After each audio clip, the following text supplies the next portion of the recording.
आज पढ़ेंगे psychology chapter 4 psychological disorders. ये है पूरे सिलेबस का सबसे इजी चैप्टर, सबसे बड़ा भी है पर सबसे इजी भी है, क्योंकि इसमें हर चीज़ बिल्कुल फिक्स है, कैटेगराइज्ड है। उसी में से क्वेश्चन बनेंगे। जैसे हमें बस सारे डिसऑर्डर्स की कैटेगरी के नाम याद करने हैं, उनके अंदर जो जो 3-4 डिसऑर्डर हैं वो याद करने हैं, और सब पे एक लाइन में डिफाइन कर दो, दूसरी लाइन में सिम्टम्स लिख दो, एग्जाम्पल दे दो। बस 6 नंबर के क्वेश्चन भी ऐसे ही बनेंगे। तो सारे क्वेश्चन देखते हैं, सारे टॉपिक्स देखते हैं। पहला टॉपिक है एबनॉर्मैलिटी। उसमें हमें 4 डीज को डिफाइन करना है। और फिर एबनॉर्मैलिटी की 2 अप्रोचेज हैं।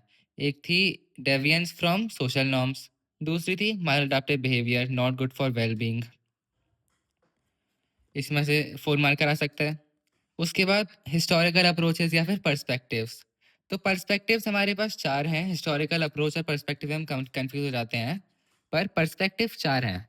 वो हैं super natural, biological organic, psychological और इंटरेक्शनल। अब हमें अगर हिस्ट्री वर्ड है उस क्वेश्चन में, तो हमें सब लिखने हैं, सुपर नेचुरल, बायोलॉजिकल, साइकोलॉजिकल और ऑर्गेनिज्मिक। फिर है middle ages, Saint Augustine, renaissance, Johann Weyer, age of reason, scientific movement, interactional. ये सब आ जाते हैं हिस्टोरिकल अप्रोच नाम के टॉपिक में। पर इससे भी क्वेश्चन इजी होते हैं कि हमें बस 3-4 ही लिखने होते हैं, उससे ज़्यादा नहीं। 6 मार्कर में 6 लिख दो। इसमें कितनी है? 1 2 3 4 5 6 7 8। चलो फिर अगला क्वेश्चन क्लासिफिकेशन का, 4 मार्क में। DSM 5 और ICD 10। एक एक नंबर तो इनका नाम लिखने का ही हो जाएगा। फिर एक दो लाइन में इनको डिफाइन कर देना, जैसी बुक में लाइन लिखी है एग्जैक्टली उस तरीके में हम आगे पढ़ेंगे। फिर अगला टॉपिक है फैक्टर्स। फैक्टर्स ऑफ, मतलब जिन फैक्टर्स की वजह से हमें साइकोलॉजिकल डिसऑर्डर्स हो सकते हैं। तो ये हैं 1 2 3 4 5। 5 तो ऊपर ऊपर के फैक्टर हैं, biological, genetic, psychological, socio cultural, diathesis, stress model. और इसी क्वेश्चन में फैक्टर की जगह पे वर्ड यूज हो सकता है मॉडल्स। तो मॉडल्स भी यही सारे हैं, बायोलॉजिकल, जेनेटिक उसी में आ जाता है, और साइकोलॉजिकल के अंदर 4 और मॉडल्स हैं, psychodynamic, behavioural, cognitive, humanistic, existential. फिर भाई सोशल कल्चरल और डायथीसिस। तो इन पे भी अगर 6 मार्कर आए तो बस सबको लिख लिख के सबके बारे में 2-2 लाइन लिखनी है। बहुत आसान है, पूरे पैराग्राफ में से हमें बस कोई 2 लाइन याद करनी है। अब शुरू करते हैं डिसऑर्डर्स से। यहाँ पे तो आंसर लिखना और भी ज़्यादा इजी होने वाला है, क्योंकि अब 6 मार्क का क्वेश्चन आएगा, डिफाइन द एंजाइटी डिसऑर्डर्स। तो हमें एंजाइटी एक जनरल इंट्रोडक्शन लिखना है, एंजाइटी की डेफिनेशन। उसका कोड है DVUFA। आगे पढ़ेंगे उस चीज़ को। और इसके जो डिसऑर्डर्स हैं वो हैं GPPS या GPS। जी से है GAD, जनरलाइज एंजाइटी डिसऑर्डर। तो इससे पहले एक पॉइंट में इसे डिफाइन कर देना है, दूसरे पॉइंट में इसके सिम्टम्स लिख देना है। वैसे ही सेम है पैनिक डिसऑर्डर। फोबिया, 3 तरह के फोबिया होते हैं, specific phobia, social anxiety disorder, agoraphobia. और फिर है सेपरेशन एंजाइटी डिसऑर्डर। तो ये 1 2 3 4 4 हमारे मेन हो गए एंजाइटी डिसऑर्डर में, और इसमें कुछ एक्स्ट्रा भी होते हैं, बाद में पढ़ेंगे। अगला topic OCD and related disorders. OCD में इसमें मेन तो OCD ही हो गया, तो एक पॉइंट में पूरे OCD का इंट्रोडक्शन दे देना है। फिर ऑब्सेसिवनेस और कंपल्सिवनेस को अलग अलग डिफाइन कर देना है। और लास्ट पॉइंट में ये होर्डिंग, ट्रिकोटिलोमेनिया, एसोसिएशन का एक पॉइंट लिख देना कि ये सब भी होते हैं। इसके बाद अगला टॉपिक है trauma and stress related disorders. इसमें मेन तो PTSD हो गया, तो 2-3 पॉइंट में ऐसे डिफाइन कर देना है PTSD में क्या होता है, क्या कॉज होते हैं, क्या सिम्टम्स होते हैं। और फिर अलग से इसमें एडजस्टमेंट डिसऑर्डर होता है और एक एक्यूट स्ट्रेस डिसऑर्डर होता है। अगला टॉपिक है somatic symptoms and related disorders. तो इसका मेन फीचर क्या है कि फिजिकल सिम्टम्स होते हैं पर कोई बायोलॉजिकल बीमारी नहीं होती। इसमें 3 डिसऑर्डर हैं, somatic symptom disorder, illness anxiety disorder और कन्वर्जन डिसऑर्डर। 2-2 पॉइंट में सबको डिफाइन कर देना और सिम्टम लिख देना। फिर अगला है डिप्रेसिव डिसऑर्डर्स। डिप्रेसिव डिसऑर्डर में एक तो डिप्रेशन की जनरल इंट्रोडक्शन हो जाएगी, फिर मेजर डिप्रेसिव डिसऑर्डर के सिम्टम्स आ जाएंगे। इसके बाद है बाइपोलर डिसऑर्डर। इसमें बाइपोलर 1 को डिफाइन करना, मेनिया क्या होता है, डिप्रेशन क्या होता है, और उसके एक्स्ट्रा में बाइपोलर 2 और साइक्लोथाइमिक भी होते हैं। और डिप्रेसिव डिसऑर्डर और बाइपोलर से रिलेटेड ही है सुसाइड का टॉपिक। अब सुसाइड में या तो उसकी जनरल इंट्रोडक्शन मांग सकते हैं, तो वो 2-3 पॉइंट हम याद करेंगे बाद में। बाकी जो मेन क्वेश्चन आते हैं वो है फैक्टर्स ऑफ सुसाइड क्या-क्या होते हैं? तो ये बायोलॉजिकल और genetic, psychological, social, life events और ई से भी कुछ है। कॉन्सिक्वेंसेस क्या होते हैं सुसाइड के सोसाइटी पे और स्टिग्मा सुसाइड का क्या है? डब्ल्यूएचओ ने कौन से मेजर्स दिए हैं?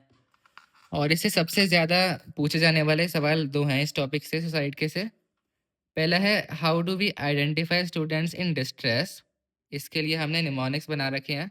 और दूसरा है how to increase student self esteem.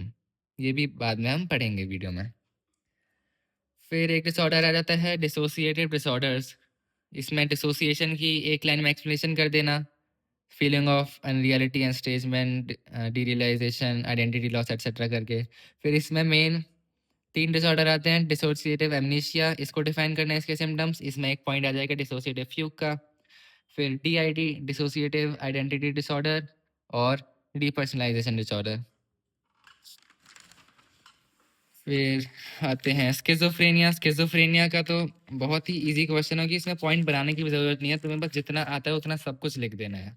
तो ईज़ी क्या मतलब सभी लिखना है जो आता है। तो पहले स्किज़ोफ्रेनिया को एक लाइन में इंट्रोडक्शन दे देना, it is a group of psychotic disorders ऐसे-ऐसे। और फिर पॉजिटिव सिम्टम्स क्या होते हैं इसके, नेगेटिव सिम्टम्स क्या होते हैं और साइकोमोटर सिम्टम्स क्या होते हैं। फिर न्यूरो डेवलपमेंट डिसऑर्डर्स, इसमें हाँ, इसका क्वेश्चन जो है उसमें हमें इसकी मार्किंग स्कीम ऐसे होती है 3+3 होती है। तो हमें 3 नंबर में तो इन सबको डिफाइन कर देना है और 3 नंबर में हमें सिर्फ न्यूरो डेवलपमेंटल डिसऑर्डर के बारे में ही 3 पॉइंट लिखने हैं। ऐसा ही हमें बाकी सारे डिसऑर्डर्स में भी करना पड़ेगा। जैसे इसमें क्या-क्या आ जाएगा कि अर्ली एज में शुरू होता है, स्कूलिंग के टाइम पे होता है और एज में डिले हो जाते हैं कुछ चीज़ें सीखने में। इसमें क्या होते हैं एडीएचडी होता है, इसके 3 पॉइंट आ जाते हैं impulsivity, inattentiveness, hyper activity. Autism spectrum disorder होता है, इसके सारे फीचर्स लिख देने हैं।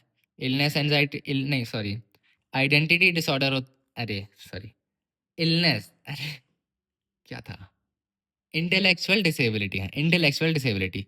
तो ये न्यूरो डेवलपमेंट जो है ना ये सब बच्चों के लिए है, जो छोटे छोटे बच्चों में पाए जाते हैं या तब से शुरू हो जाते हैं। ये क्या है, ये वापस भूल गया मैं। इंटेलेक्चुअल डिसेबिलिटी, ये तो हमने सेम इंटेलिजेंस वाले चैप्टर में पढ़ा ही था, सेम पॉइंट है बिल्कुल। और स्पेसिफिक लर्निंग डिसऑर्डर ये पढ़ेंगे हम। फिर डिसरप्टिव इम्पल्स कंट्रोल डिसऑर्डर, इसमें ये लिखना तो आसान है, बस इसका नाम याद करना मुश्किल है क्योंकि यहाँ पे वो शब्द ही कहीं नहीं आ रहे। तो disruptive impulse control conduct disorders, DIC. इसमें पहला है अपोजिशन डिफाइंड डिसऑर्डर, उसका कोड है सिद्धज, बाद में देखेंगे कैसे इसके पॉइंट्स हैं। फिर दूसरा है कंडक्ट डिसऑर्डर, और कंडक्ट डिसऑर्डर को कहते हैं एंटी सोशल बिहेवियर। तो मान लो कभी क्वेश्चन आ जाए what is anti social behaviour, तो उसमें कन्फ्यूजन हो जाता है कि एंटी सोशल बिहेवियर क्या चीज़ है। हम नॉर्मल लिख देंगे कि हॉस्टिलिटी और साइकोटिसिज्म एट्सेट्रा, पर इसमें हमें कंडक्ट डिसऑर्डर ही लिखना है, ठीक है। और फिर ये भी मोस्ट आज एक क्वेश्चन है 6 marker, feeding and eating disorders का। तो पहले एक जनरल इंट्रोडक्शन लिख लेना है, it is found in young people, और खाने के बारे में होता है, ऐसे ऐसे होता है। फिर 3 पॉइंट में क्या इन सब के 2-2 पॉइंट लिख देना, definition symptom, definition symptom, definition symptom, या इसके इफेक्ट्स क्या होते हैं। एनोरेक्सिया नर्वोसा, जिसमें कम खाना खाता है पेशेंट। बुलिमिया नर्वोसा, जिसमें ज़्यादा खाना खाता है और फिर उसके बाद उल्टी कर देता है। और ये है बिंज ईटिंग, बिंज ईटिंग में ज़्यादा खाना खाते हैं। और एक क्वेश्चन है इस चैप्टर को पढ़ने के लिए कि बहुत सारी चीज़ें हमें लगेंगी कि हाँ तो हमसे रिलेट हो रही हैं या हम भी ऐसा करते हैं, पर वो गलत है, हमें रिलेट नहीं करना है। ये डिसऑर्डर्स बहुत सीरियस होते हैं और हम में से किसी को भी ये डिसऑर्डर नहीं है ऐसा मान के चलिए, क्योंकि किसी भी डिसऑर्डर को एबनॉर्मल प्रूफ करने के लिए हमें ये 4 डीज प्रूफ करने पड़ते हैं। हाँ चलो, तो एबनॉर्मैलिटी का टॉपिक शुरू करते हैं। पीछे कुछ रह गया था क्या? नहीं। एबनॉर्मैलिटी, एबनॉर्मैलिटी की बहुत डेफिनेशंस हैं, पर सब में 4 कॉमन फीचर हैं, उन्हें कहते हैं हम 4 डीज। देखो उन्होंने खुद ही निमोनिक बना के दे दिया है 4 डी। तो ये है क्या होता है, डेविएंस, डिस्ट्रेस, डिसफंक्शन और danger. Deviance, distress, dysfunction, danger. Deviance मतलब विसामान्यता, बाकी सब जो कर रहे हैं उससे अलग बिहेवियर है। तो डिफरेंट, एक्सट्रीम, अनयूजुअल या बिजार, इसका कोड था दूबे। कोई ऑफेंड मत हो जाना, बस मैंने कोड बनाया है। तो दूबे क्या है? डेविएंस का कोड दूबे कैसे? डिफरेंट और यू से अनयूजुअल, बी से बिजार, ई से एक्सट्रीम। दूसरी चीज होती है डिस्ट्रेसिंग। डिस्ट्रेसिंग मतलब अपसेटिंग या unpleasant to the person and others, यानी कष्टदायक। जो वो बिहेवियर है वो पेशेंट को भी कष्ट दे रहा है और उसके आसपास के लोगों को भी कष्ट दे रहा है। तीसरा डी है dysfunctional. It interferes with the ability to carry out daily functions in constructive ways. इसे कहते हैं अपक्रिया हिंदी में। पता नहीं मैंने हिंदी क्यों पढ़ी, पर ठीक है। तो डिसफंक्शन का मतलब है कि जो एबनॉर्मल बिहेवियर होता है वो हमें पेशेंट को नॉर्मल काम करने में दिक्कतें पैदा कर सकता है। जैसे कि ओसीडी की वजह से हम चीज़ों पे एक चीज़ पे ऑब्सेस हो जाते हैं, या डिप्रेशन की वजह से हम विड्रॉन हो जाते हैं, तो ये सब डिसफंक्शन होगा एक तरह से। चौथा डी है danger. It is dangerous to the person and others. खतरा है उस बिहेवियर में बाकी सबके लिए। तो ऐसा करना कि जैसे जैसे हम पढ़ते जाएंगे वैसे वैसे हम हर बिहेवियर में ये सारी चीज़ें भी आइडेंटिफाई करते जाएंगे, ताकि और अच्छे से समझ आ जाए और हमें पता चल जाए कि क्योंकि हो सकता है हमारा कोई बिहेवियर डेविएंट हो, पर वो डेंजरस तो नहीं होगा ना। वो डिसफंक्शनल भी हो सकता है पर वो डिस्ट्रेसिंग तो नहीं होगा। इसलिए वो हर बिहेवियर एबनॉर्मल नहीं होता है। अगर एबनॉर्मल कोई है तो उसमें ये चारों चीज़ें प्रूफ करनी पड़ेंगी। तो एक इससे कॉम्पिटेंसी बेस्ड क्वेश्चन ये भी आ सकता है टॉपिक से, कि हमें एक सिचुएशन दे दी जाए केस स्टडी टाइप की और हमें बताना हो कि ये एबनॉर्मल है कि नहीं है, या फिर इसमें कौन सा डिसऑर्डर है। तो एबनॉर्मल चेक करने के लिए हमें ये तीनों चीज़ों को चेक करना पड़ेगा, बिल्कुल ऐसे कि जैसे कि तुम कोई मैथ्स का प्रॉब्लम सॉल्व कर रहे हो। ठीक है। तो अगला है एबनॉर्मल बिहेवियर का। एबनॉर्मल शब्द का मतलब है अवे फ्रॉम द नॉर्मल। पर साइकोलॉजी में कोई भी आइडियल मोड नहीं होता, कोई भी नॉर्मल मोड नहीं होता। तो हम कैसे कहेंगे कौन सा बिहेवियर एबनॉर्मल है? तो जो बिहेवियर डिफाइन सोशल नॉर्म्स और स्टैंडर्ड्स, समाज में जो जैसा सब बिहेव करते हैं उससे अलग बिहेवियर होता है, उसे एबनॉर्मल कह देते हैं। इसकी दो अप्रोचेज हैं। पहला है डेविएशन फ्रॉम सोशल नॉर्म्स। इसमें क्या कहते हैं कि एबनॉर्मल तो सिर्फ एक लेबल है, असली में ऐसा कुछ नहीं होता, और जो डिफर करता है सोसाइटी के आइडिया ऑफ प्रॉपर फंक्शनिंग से, उस चीज़ को एबनॉर्मल कह दिया जाता है। नॉर्म्स आर स्टेटेड और unstated rules for proper conduct in a society about the expected behaviour, thought, emotion. और कोई बिहेवियर अगर नॉर्म्स को ब्रेक करता है उसे एबनॉर्मल कह देते हैं। और ये नॉर्म्स शेप होते हैं कल्चर से। Culture history, institution, value, habit, इन सब से होता है। एग्जाम्पल 100 साल पहले के कल्चर में हम माने तो घूंघट प्रथा थी, और कहीं कहीं पे सती प्रथा भी थी।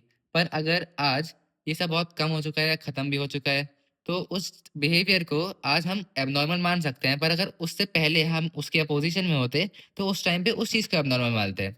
इसलिए एबनॉर्मल सोसाइटी पे डिपेंड करता है। एग्जाम्पल, कोई जैसे वेस्टर्न सोसाइटीज में कॉम्पिटिटिवनेस और असर्टिवनेस को बढ़ावा दिया जाता है, तो उसमें अगर कोई बच्चा पेरेंट्स के प्रति अग्रेसिव है तो उसे नॉर्मल मानेंगे। गलत तो मानेंगे थोड़ा सा, पर तब भी नॉर्मल मानेंगे। पर अगर इंडियन फैमिली वैल्यूज में इन चीज़ों को हम एबनॉर्मल मानेंगे, अगर कोई पेरेंट्स पे ही गुस्सा कर रहा है तो normality is mere conformity to social norms. उससे आगे नॉर्मेलिटी कुछ नहीं है इस अप्रोच में। इसमें एक अजम्पशन किया है कि सोशली एक्सेप्टेबल बिहेवियर कभी एबनॉर्मल हो ही नहीं सकता। पर ये चीज़ गलत है, क्योंकि हम देखते हैं दूसरी अप्रोच। उसमें कहा है कि एबनॉर्मल बिहेवियर वो होता है जो कि माल अडाप्टिव होता है। नॉर्मल बिहेवियर वो होता है जो कि वेलबींग को फॉस्टर करे, इंडिविजुअल और ग्रुप की। वेलबींग है में मेंटेनेंस और सर्वाइवल तो आते ही हैं, और साथ में आते हैं growth, fulfilment of self actualisation भी। तो जो चीज़ें ग्रोथ फुलफिलमेंट को बढ़ावा दें वो नॉर्मल मानी जाएंगी, और जो उनमें रुकावट डालें वो एबनॉर्मल मानी जाएंगी। तो सोशली कन्फर्मिंग बिहेवियर भी कभी कभी एबनॉर्मल हो सकता है अगर वो मालाडाप्टिव हो, अगर वो हमारी फंक्शनिंग और ग्रोथ में इंटरफेयर करे। एग्जाम्पल, एक स्टूडेंट है जिसे क्लास में डाउट है, पर वो बहुत इंट्रोवर्टेड है और वो डाउट पूछता ही नहीं है। तो ये कन्फर्मिंग तो है, इसने कोई रूल तो ब्रेक करा नहीं है, पर ये मालाडाप्टिव बिहेवियर भी है, क्योंकि इससे उसका डाउट क्लियर नहीं होगा। तो मालाडाप्टिव बिहेवियर कुछ होता है तो हम ये एज्यूम करते हैं कि प्रॉब्लम तो है। और क्या क्या चीज़ें पता चलती हैं कि प्रॉब्लम क्यों है? क्योंकि वल्नरेबिलिटी है इंडिविजुअल में, बायोलॉजिकल वल्नरेबिलिटी हो सकती है, और वो उस प्रॉब्लम से कोप नहीं कर पा रहा, उससे बच नहीं पा रहा, और वो प्रॉब्लम उस पर एक्सेसिव स्ट्रेस डाल रही है। PVCS, problem exist, vulnerability and inability to cope, excessive stress. आगे देखते हैं स्टिग्मा। स्टिग्मा होता है, हिंदी में स्टिग्मा को कहते हैं कलंक। कोई चीज होती है जिसके बारे में कोई बात ही नहीं करना चाहता। तो मेंटल इलनेस का जो टॉपिक है वो भी एक स्टिग्मा है, क्योंकि हम लोगों के मन में मेंटल इलनेस के बारे में बहुत सारे वेग आइडियाज होते हैं। जैसे सुपरस्टिशन है ना, कि इस पे तो कौन भूत आ रहे हैं, कोई बीमारी नहीं है, झाड़ा फूक करवाओ। और इग्नोरेंस, अज्ञान होता है इस चीज के बारे में। और फियर होता है इस, तो इसलिए मेंटल इलनेस के बारे में सब ओपनली बात नहीं करते। जो किसी भी चीज का स्टिग्मा होता है ना, तो हम उसके बारे में ओपनली या सच सच बातें नहीं करते। इस सब की वजह से पेशेंट जो होता है वो डॉक्टर के पास जाने में हेजिटेंट होता है, क्योंकि उसे शर्म आती है कि बाकी सब लोग क्या कहेंगे। He is ashamed of sharing his problem with others. पर इसका सॉल्यूशन क्या है कि मेंटल इलनेस को हमें कोई भी नॉर्मल मेडिकल इलनेस की तरह ही ट्रीट करना चाहिए। इसमें कोई शर्माने वाली बात नहीं है, नॉर्मल बीमारी होती है। जल्दी जल्दी देखते हैं हिस्टोरिकल अप्रोचेस। तो बहुत सारी थियरीज बनी है, और पहला पर्सपेक्टिव है एंशियंट टाइम से चला आ रहा है, और बहुत अनफॉर्चुनेट बात है कि आज तक ही चला आ रहा है। मतलब हमारी सोसाइटी 6000 सालों में अटकी हुई है। जैसे पहले लोग विश्वास करते थे, बहुत सब लोग आज भी वही कर रहे हैं। जैसे पहले मानते थे कि जो साइकोलॉजिकल डिसऑर्डर्स होते हैं वो सुपर नेचुरल या फिर मैजिकल फोर्सेस की वजह से होते हैं, जैसे कि इवल स्पिरिट्स, भूत प्रेत, डेविल, शैतान। और इसलिए एक्सॉर्सिज्म होता है, जिसमें जो एक प्रोसेस होता है भूत को बॉडी से निकालने का, removing evil through counter magic and prayer, जो भी तंत्र मंत्र करते हैं।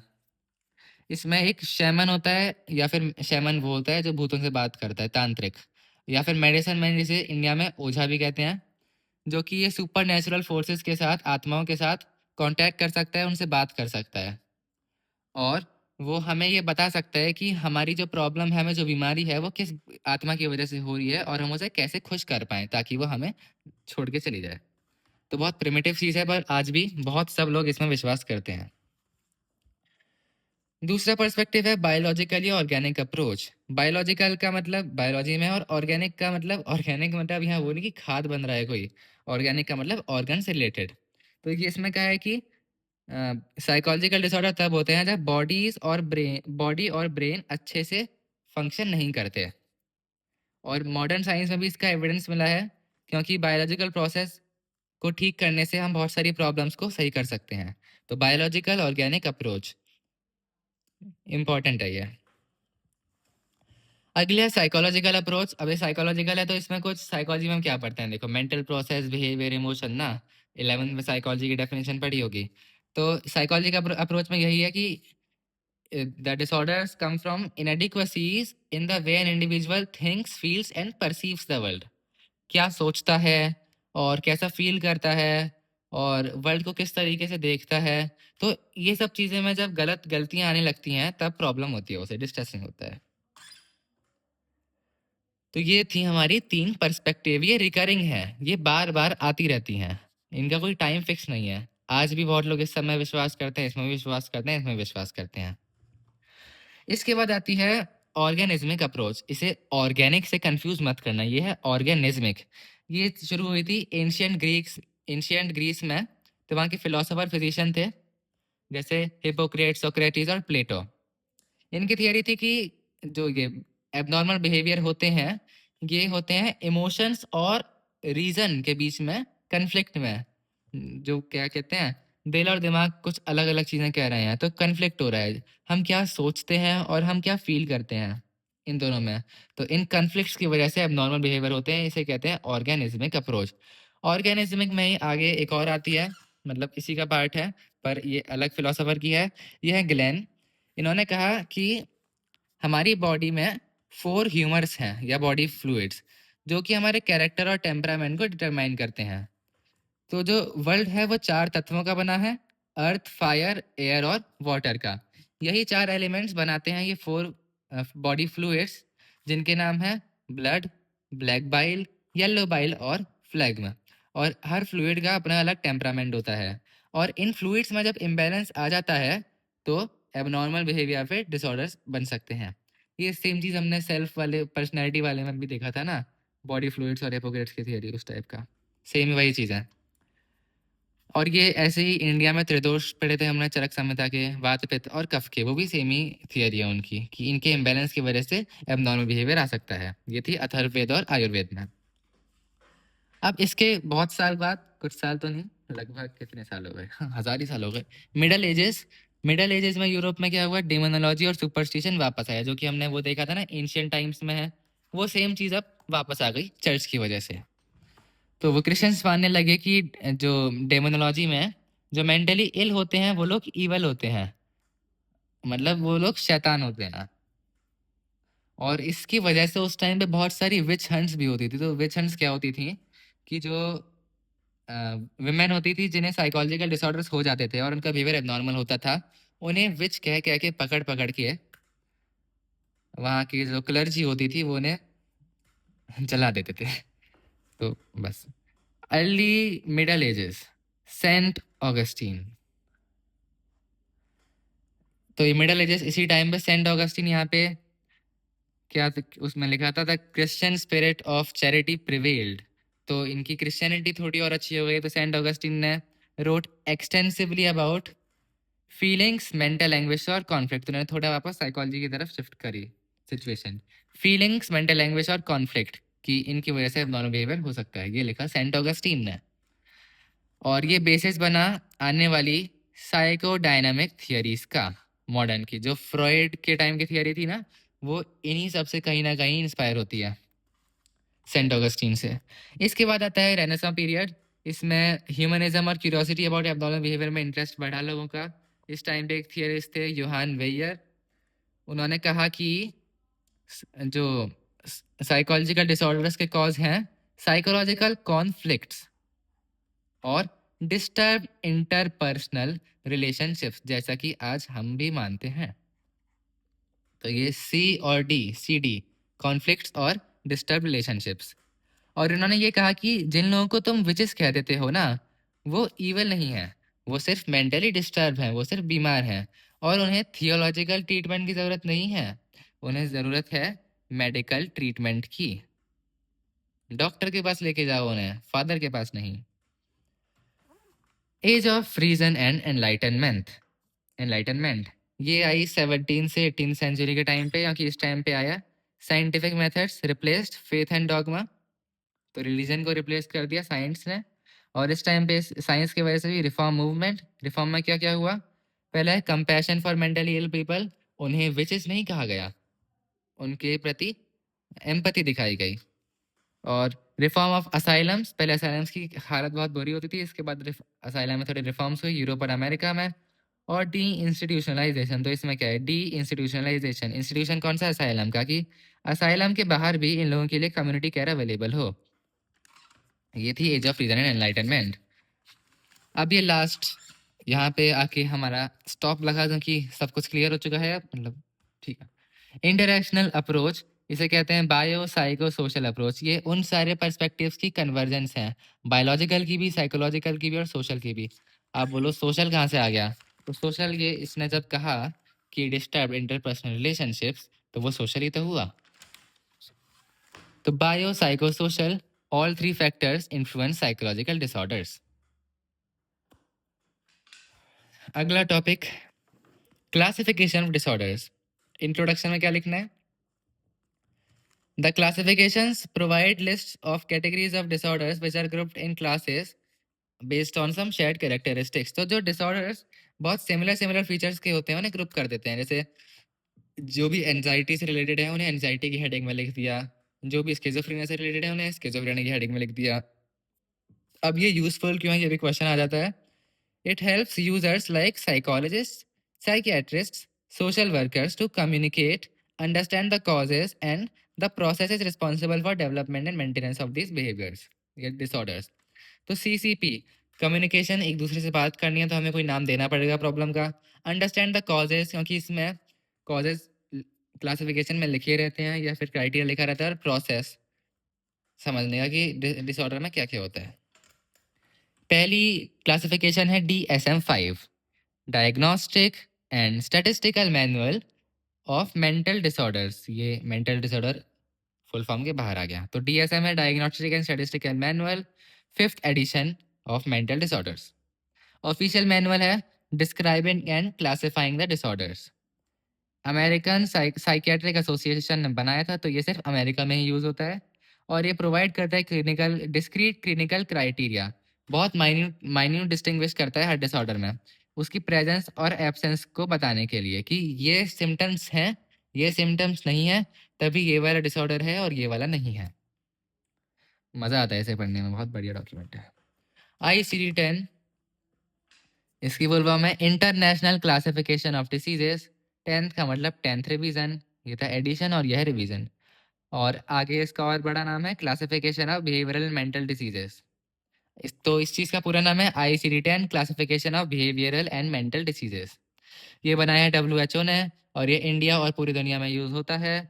Description of main clinical features, तो क्लिनिकल फीचर्स का डिस्क्रिप्शन, सिम्टम्स, एसोसिएटेड फीचर्स का भी डिस्क्रिप्शन और डायग्नोस्टिक गाइडलाइंस, इसका मतलब कि किस प्रोसेस से हम उस बिहेवियर को डायग्नोस कर सकते हैं। तो क्लासिफिकेशन पे क्वेश्चन आए तो एक में तो क्लासिफिकेशन डिस्क्राइब कर देना, फिर यूजफुल बता देना, फिर दो दो पॉइंट में DSM, एक में फुल फॉर्म, एक में उसके कंटेंट, फिर अगला पॉइंट में ICD की फुल फॉर्म और उसमें क्या क्या है, और ये WHO ने बनाया और ये APA ने बनाया। अगले टॉपिक है फैक्टर्स, किन की वजह से डिसऑर्डर्स हो जाते हैं। तो ये डिफरेंट अप्रोचेस हैं, डिफरेंट अप्रोचेस फोकस करती हैं डिफरेंट एस्पेक्ट्स पे और इसमें डिफरेंट फैक्टर्स का रोल दिखता है। पहली अप्रोच है बायोलॉजिकल अप्रोच, हमने पढ़ी थी, तो बायोलॉजिकल फैक्टर्स ही होते हैं, ये होते हैं फेमी फेमी फॉल्टी जीन्स, एंडोक्राइन इम्बैलेंसेस, माल न्यूट्रिशन, इंजरीज। तो जेनेटिक्स से आ सकता है, हार्मोन में इम्बैलेंस हो सकता है और न्यूट्रिशन में कमी और कोई और चोट लग गई उसकी वजह से डिसऑर्डर्स बन सकते हैं। और ये सारी चीज़ें पोटेंशियल कॉज हो सकती हैं एबनॉर्मल बिहेवियर की, जो कि जिसमें बायोकेमिकल और फिजियोलॉजिकल दोनों बेसिस हो सकते हैं, जैसा कि हमने बायोलॉजिकल मॉडल में पढ़ा था कि बॉडी और ब्रेन वाली चीज़। अब बायोलॉजिकल फैक्टर्स में एक तो चलो ये पॉइंट हो गया, दूसरा पॉइंट ये करना, सबसे ज़रूरी चीज़ है इसमें न्यूरोट्रांसमीटर। तो हमारे बॉडी में मैसेज न्यूरॉन के जरिए जाते हैं ब्रेन और दूसरे ऑर्गन्स के बीच में। न्यूरॉन्स के बीच में साइनेप्स गैप होता है, 10th में बायोलॉजी में पढ़ा होगा। साइनेप्स में निकलते हैं न्यूरोट्रांसमीटर, जो कि केमिकल होते हैं, जो कि नर्व एंडिंग से निकलते हैं मैसेज पास करने के लिए न्यूरॉन तक। तो जब न्यूरोट्रांसमीटर्स एबनॉर्मल एक्टिविटी करने लगते हैं ना, तब हमारा बिहेवियर भी एबनॉर्मल हो सकता है। जैसे कि जब गामा एमिनो ब्यूटेरिक एसिड गाबा, ये एक न्यूरोट्रांसमीटर है, इसकी एक्टिविटी लो हो तो एंजाइटी डिसऑर्डर हो सकता है। ऐसे ही जब डोपामीन बहुत ज़्यादा हाई हो, एक्सेस एक्टिविटी हो, तो स्किज़ोफ्रेनिया हो सकता है। और सेरोटोनिन की लो एक्टिविटी हो तो डिप्रेशन हो सकता है। ये बहुत याद कर लेना, गाबा कम हो एंजाइटी, डोपामीन ज़्यादा हो स्किज़ोफ्रेनिया और सेरोटोनिन कम हो डिप्रेशन। जेनेटिक फैक्टर्स से बाइपोलर और रिलेटेड डिसऑर्डर्स में पाए गए हैं, स्किज़ोफ्रेनिया में, इंटेलेक्चुअल डिसेबिलिटी एटसेट्रा में भी, पर कोई सिंगल स्पेसिफिक जीन नहीं मिला है जो कि इन डिसऑर्डर्स का कॉज हो। बहुत सारे जीन्स कंबाइन होके बिहेवियरल और इमोशनल रिएक्शंस हमारे शेप करते हैं, फंक्शनल भी और डिसफंक्शनल भी। तो एक तरह से हमारा बहुत सारे बिहेवियर का पार्ट हमारे जीन्स पे बेस्ड है। पर ये एविडेंस भी है कि हाँ जीन्स भी शेप करते हैं, पर biological causes alone can not account for most mental disorders. बहुत सारी चीज़ें हमारी लाइफ की स्थितियों पर भी डिपेंड करती हैं, जैसे हम पढ़ेंगे साइकोलॉजिकल मॉडल्स में। तो इसके अंदर हमारे 4 मॉडल्स आ जाते हैं। पहले इंट्रोडक्शन देखते हैं साइकोलॉजिकल मॉडल्स का, इन्हें ही इंटरपर्सनल फैक्टर्स भी कहते हैं। तो ये फैक्टर्स क्या क्या होते हैं? MFM, maternal deprivation. तो ये साइकोलॉजिकल मॉडल पढ़ रहे हैं, इसके अंदर हम फैक्टर्स देख रहे हैं कि साइकोलॉजिकल इंटरपर्सनल फैक्टर्स यानी रिलेशनशिप्स के बारे में भी आएगा इसमें।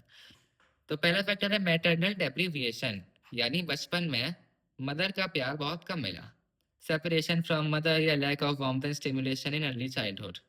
पेरेंट्स का प्यार कम मिला बिल्कुल बचपन के टाइम पे, इन्फेंसी टाइम में, अर्ली चाइल्डहुड में।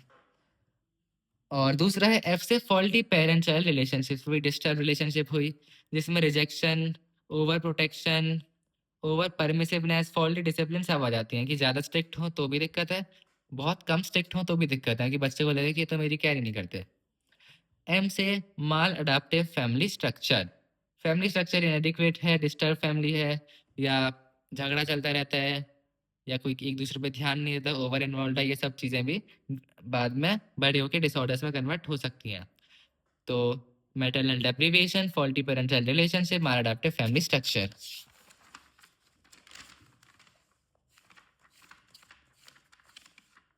इसमें कितना बचा है?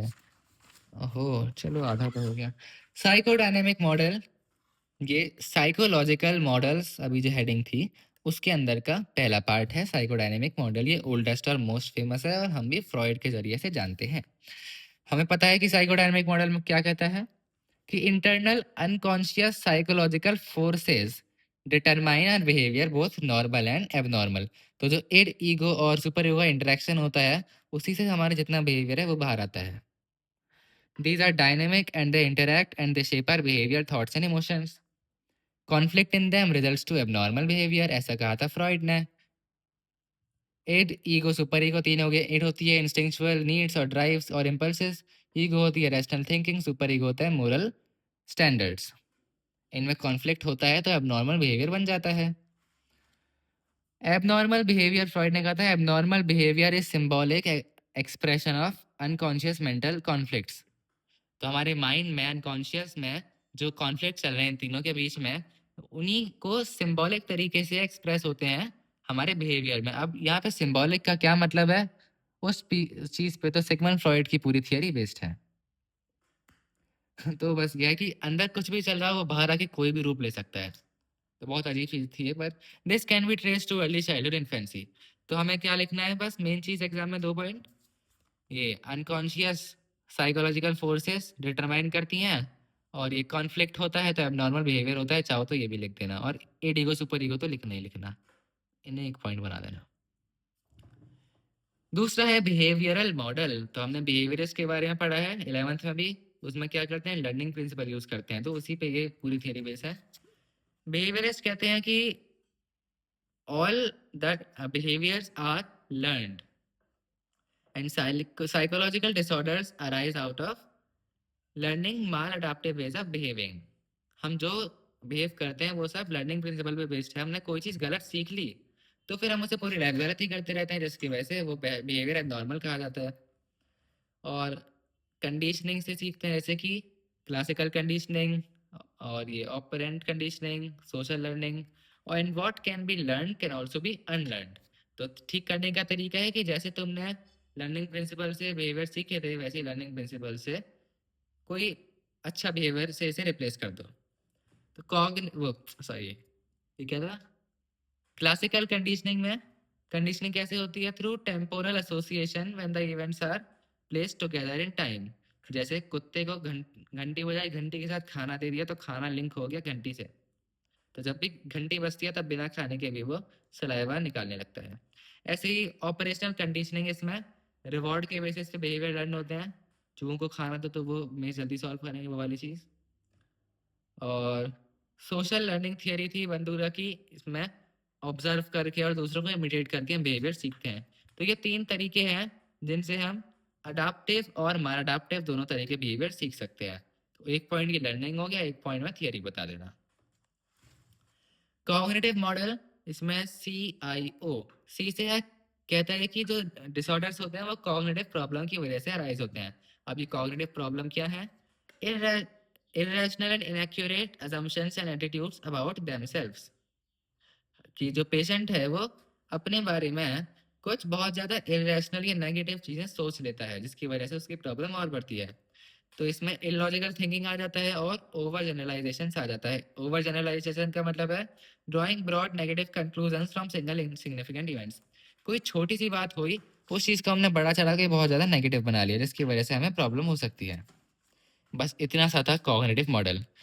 लास्ट मॉडल है इसका साइकोलॉजिकल का, ह्यूमनिस्टिक एग्जिस्टेंशियल मॉडल। इसमें देखो 2 थियरीज हैं। पहली है ह्यूमनिज्म की। ह्यूमनिस्ट कहते हैं कि every all human beings have a natural tendency in one tendency to be friendly, cooperative, constructive and self actualise. जो भी ह्यूमनिज्म की थियरी पढ़ी थी हमने पर्सनैलिटी वाले में, फ्रेंडली होते हैं ह्यूमंस, कोऑपरेटिव होते हैं, कंस्ट्रक्टिव होते हैं और सेल्फ एक्चुअलाइज करते हैं।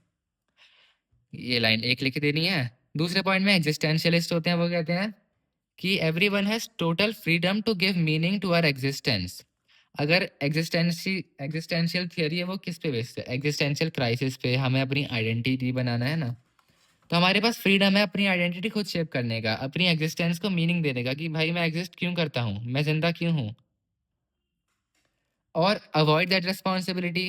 पर अगर हम उस रिस्पॉन्सिबिलिटी को अवॉइड कर देते हैं, हम तो आलसी हैं, हम तो फिलोसॉफी नहीं करते, हमें अपनी लाइफ को कोई मीनिंग नहीं देना, हम तो बस ऐसे ही ब्लाइंडली जीते रहेंगे, मजे करते रहेंगे। या चलो मजे तो करो, पर कोई मजे भी नहीं करता। तो जो लोग अपनी लाइफ को मीनिंग नहीं देते हैं वो लोग ईद मनाते हैं। अब जो लोग ईद मनाते हैं वो क्यों लाइफ के मजे नहीं करते? क्योंकि उनकी लाइफ होती है, देखो, EID। ई से एम्प्टी, आई से इनऑथेंटिक, डी से डिसफंक्शनल। तो एग्जिस्टेंशियल में जो मीनिंग नहीं देते अपनी लाइफ को, वो एम्प्टी, इनऑथेंटिक और डिसफंक्शनल लाइफ जीते हैं। तो अगर आपको भी अभी अपनी अपनी लाइफ का मीनिंग ढूंढना है तो बताइए कि आप एग्जिस्ट क्यों करते हैं? इसलिए कि हमें 12th का बोर्ड देना है। अच्छा ठीक है। उसके बाद सोशल कल्चरल मॉडल। इसमें कहा है कि सोशल कल्चरल फैक्टर्स होते हैं जो हमारे बिहेवियर को शेप करते हैं और एबनॉर्मल बिहेवियर को इन्फ्लुएंस करते हैं, जैसे कि war, violence, group prejudice, discrimination, economic problems और रैपिड सोशल चेंज। ये सब सिचुएशंस स्ट्रेसफुल हो सकती हैं। सोसाइटल फैक्टर्स जैसे कि फैमिली स्ट्रक्चर। देखो, FSL, फैमिली स्ट्रक्चर में क्या आ जाता है? अगर फैमिली स्ट्रक्चर ज़्यादा अच्छा नहीं है, ये मेंबर्स बहुत ज़्यादा ओवर इन्वॉल्व्ड हैं, जिसे कहते हैं एनमेस्ड family structure.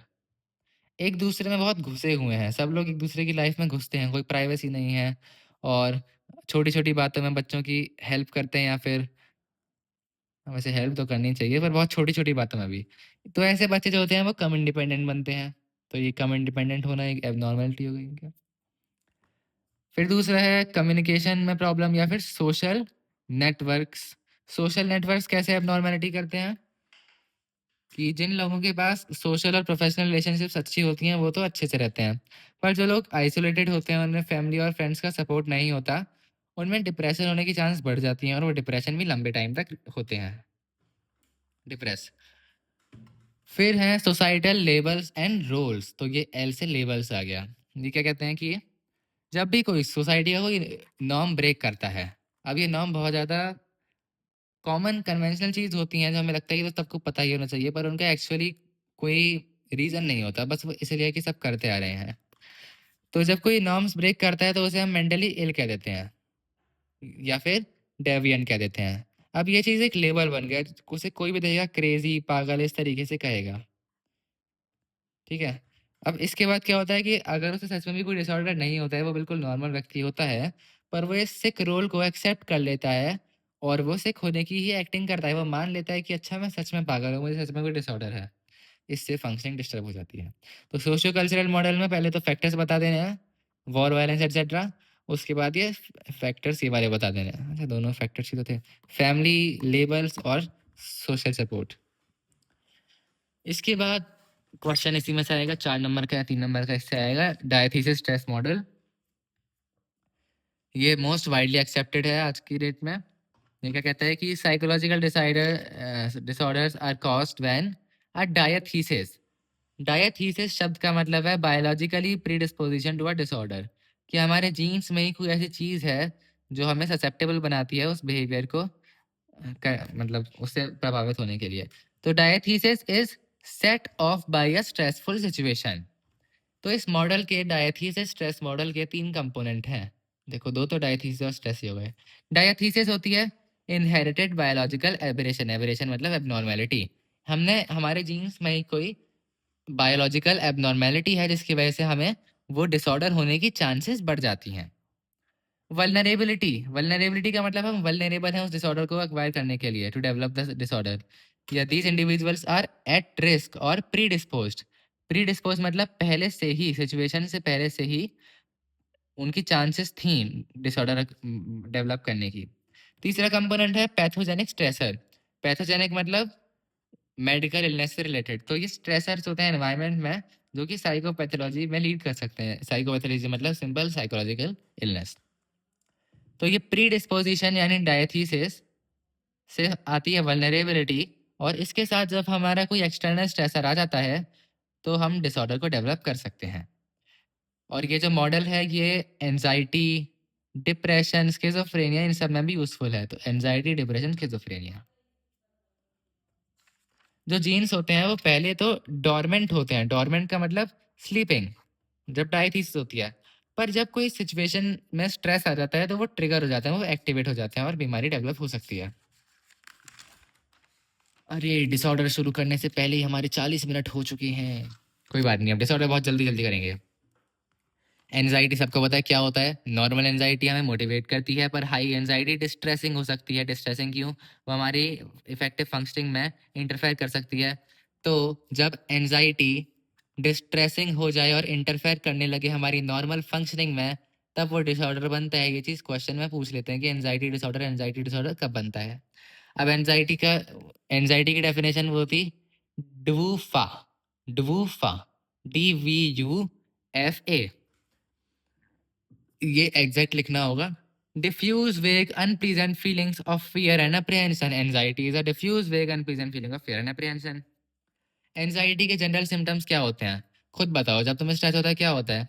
Rapid heart rate, shortness of breath, diarrhoea, sweating, sleeplessness, frequent urination, tremors. तो ये एक तो ट्रिपल एस बना लो। ट्रिपल एस क्या हो गए? शॉर्टनेस ऑफ ब्रेथ हो गया, स्वेटिंग हो गया, स्लीपलेसनेस हो गया। 3 लिख देना बहुत है।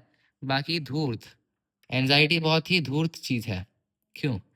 डी से डायरिया, एच से हार्ट रेट, यू से यूरिनेशन, टी से ट्रेमर्स। इसके साथ साथ और हैं लॉस ऑफ एपेटाइट, कम खाना खाते हैं एंजाइटी वाले लोग, और फेंटिंग, बेहोश हो सकते हैं, डिजीनेस, लड़खड़ाते हैं या बेहोशी सी लगती है उन्हें। ठीक है, तो ये 1-2 पॉइंट में ये चीज़ लिख देना। अरे हाँ, क्योंकि हमने 3 मार्क प्लस 3 मार्क करा था तो हमें 3 मार्क किससे बनाने पड़ेंगे। तो 1 पॉइंट तो ये हो गया, 1 पॉइंट ये हो गया, 1 पॉइंट ये हो गया। ये 3 नंबर में एक्सप्लेन कर देना एंजाइटी डिसऑर्डर। अब देखते हैं अंदर के डिसऑर्डर में क्या क्या है।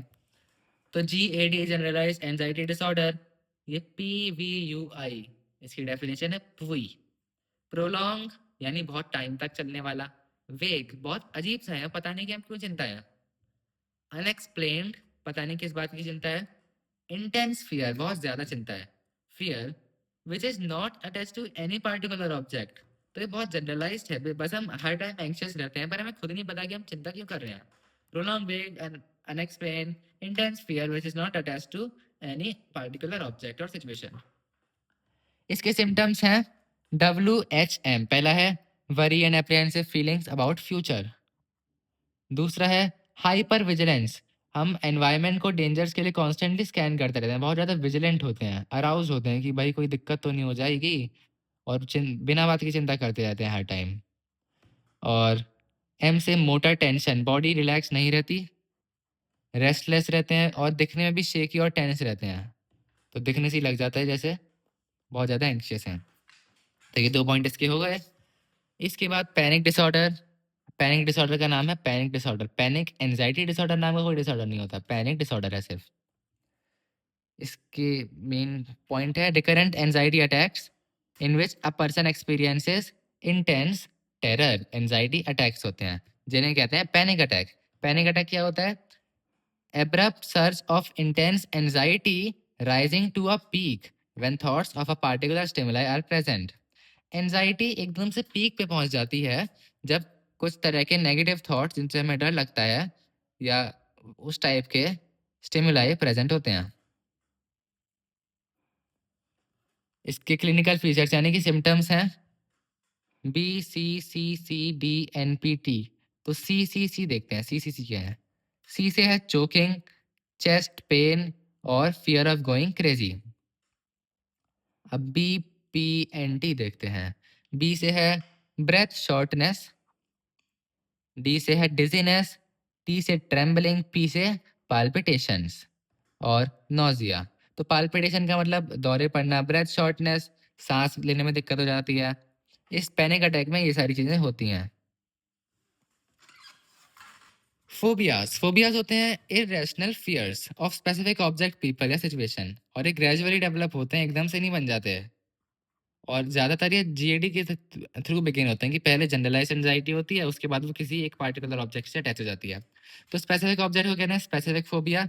ये होता है irrational fear of a certain type of animal या एनक्लोज प्लेस, जैसे बहुत लोगों को छिपकली से डर लगता है, कुछ लोगों को क्लॉस्ट्रोफोबिया होता है। सोशल फोबिया, इसे कहते हैं सोशल एंजाइटी डिसऑर्डर। ये पब्लिक डीलिंग का फियर होता है एक तरह से। इंटेंस है इनकैपेसिटेटिंग फियर, इनकैपेसिटेटिंग मतलब उसके बाद हम कुछ कर ही नहीं पाते।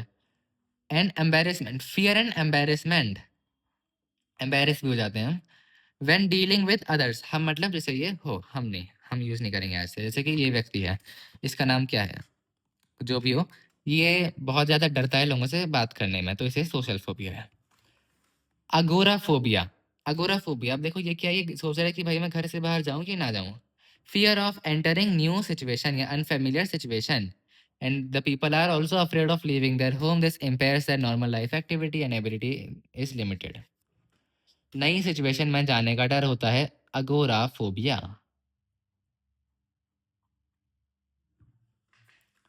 सेपरेशन एंजाइटी डिसऑर्डर, इसे कहते हैं सैड, बहुत सैड चीज है। The child is fearful and anxious about separation from attachment figures to an extent which is developmentally not appropriate।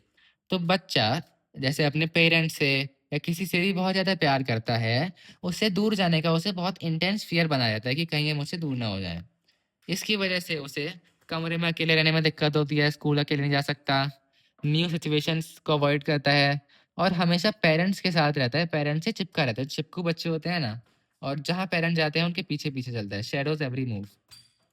और जब उसे डर लगता है कि कहीं मैं सेपरेशन ना हो जाए, कहीं मेरे पेरेंट्स मुझसे दूर ना चले जाए, ऐसी स्थिति में वो फस, scream, throws tantrums and make suicidal gestures, चिल्ला सकता है, इरिटेट हो सकता है, टेंट्रम्स बना सकता है, और सुसाइडल जेस्चर्स, खुद को हार्म करने की कोशिश कर सकता है।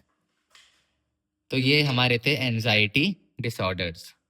देखो 6 नंबर का आए तो तुम्हें 3 ये लिख देना और एक एक करके ना एक्सप्लेन कर देना। इसे 3 नंबर में लिखना ही लिखना है, कुछ पता नहीं कि इसके नंबर काट लें तो कि भाई हमें तो ये 3 में लिखना था। Anxiety disorder clear. और एंजाइटी डिसऑर्डर्स हैं कुछ एक्स्ट्रा दिए थे एक बॉक्स में। सिलेक्टिव म्यूटिज्म, सिलेक्टिव म्यूटिज्म का मतलब है कि वो कुछ सिलेक्टेड सिचुएशंस में म्यूट यानी गूंगे हो जाते हैं पेशेंट एंजाइटी की वजह से। सब्सटेंस या मेडिसिन इंड्यूस एंजाइटी डिसऑर्डर, तो सब्सटेंस जैसे अल्कोहल एटसेट्रा किसी गलत दवाई की वजह से एंजाइटी डिसऑर्डर आ सकता है। या anxiety disorder due to another medical condition जैसे डिप्रेशन एटसेट्रा में भी एंजाइटी डिसऑर्डर आ सकता है। अगला है ओसीडी एंड रिलेटेड। रिलेटेड इसलिए कि इसमें हम आसपास से कुछ और भी पढ़ेंगे। तो पहला है ओसीडी, देखते हैं ऑब्सेसिव कंपल्सिव डिसऑर्डर। डेफिनेशन देखो, द पेशेंट इज पेशेंट मत बोलो, पर्सन बोल देते हैं। The person is unable to control preoccupation with specific ideas. तो ये पार्ट हो गया ऑब्सेसिव, ऑब्सेसिव की डेफिनेशन कि ऑब्सेसिव हम किसी एक पार्टिकुलर आइडिया थॉट से ऑब्सेस हो चुके हैं और हर टाइम उसी के बारे में सोच रहे हैं। और दूसरा पार्ट है and unable to prevent themselves from repeatedly carrying out a particular act. Compulsive, हम कंपल्सन फील कर रहे हैं कि हमें ये चीज करनी ही करनी है। This affects the ability to carry out normal activities, इसलिए एबनॉर्मल है। तो देखो ये डेविएंट है कि सब लोग ऐसा नहीं करते। डिस्ट्रेसिंग है क्योंकि वो बाद में देखेंगे कि नेगेटिव थॉट्स होते हैं।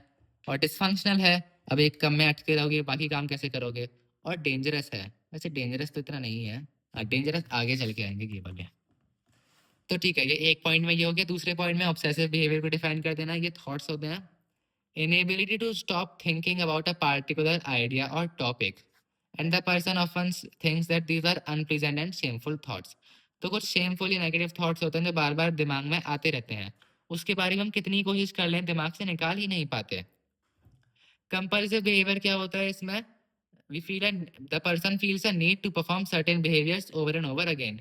कोई चीज एक बार कर ली पर संतुष्ट नहीं होती, बार बार करने का मन करता है, जैसे कि काउंटिंग करना, ऑर्डर करना मतलब सामान को अरेंज करना, चेक करना, जैसे ये बहुत होता है कि गेट बंद है, बार बार गैस चेक करो, बार बार गेट लॉक करो, ऐसा होता है ना। बार बार हाथ धो, टचिंग, स्टेप ऑन पैटर्न, जैसे बचपन में तो हम भी सब यही करते थे कि, पर ये बड़े होके बहुत एक्सट्रीम लेवल पे हो जाए तो ओसीडी कहेंगे इसे, कि हम अगर जैसे चेक्स पैटर्न की कोई टाइल्स हैं तो एक स्पेसिफिक कलर पे ही पैर रखेंगे और कूद कूद के जाएंगे। या कभी भागते भागते ऐसा सोच रहे थे ना कि हम टाइल की बॉर्डर पे पैर नहीं रखेंगे, ऐसे गेम खेले थे। तो छोड़ो। और वॉशिंग, वॉशिंग बार बार हमें हाथ धोने का मन करता है, हमें नहीं, पर्सनल को जैसे ओसीडी है, जैसे कि कॉइन्स तक छूने के बाद, पैसे छूने के बाद हाथ धोते हैं, उन्हें लगता है कि जम्स आ जाएंगे, तो एक कंपल्सन फील करते हैं ओसीडी में। और 3 और डिसऑर्डर्स हैं जिन्हें बहुत हेट मिलती है। हेट तो नहीं मिलती, हेट हमारा कोड है HET। एच से होर्डिंग डिसऑर्डर, सामान इकट्ठा करना, ये बिहेवियर उनका कंपल्सिव हो गया। ट्रिकोटेलियोमेनिया, ट्रिकोटेलियोमेनिया है हेयर पुलिंग डिसऑर्डर, कि पर्सन को, वैसे ये इसे तो पेशेंट कहना सही रहेगा, पेशेंट को बाल खींचना बहुत पसंद है, वो हमेशा बाल खींचता रहता है, कंपल्सिव, रिपीटेडली बाल खींचता रहता है। एक्सोरिएशन डिसऑर्डर, एक्सोरिएशन होता है स्किन पिकिंग, ऐसे स्किन नोचना। नहीं, स्किन पिकिंग तो ये होता है क्या, होठ की स्किन पिकिंग, ये तो मैं भी करता हूँ, मुझे तो ओसीडी नहीं है।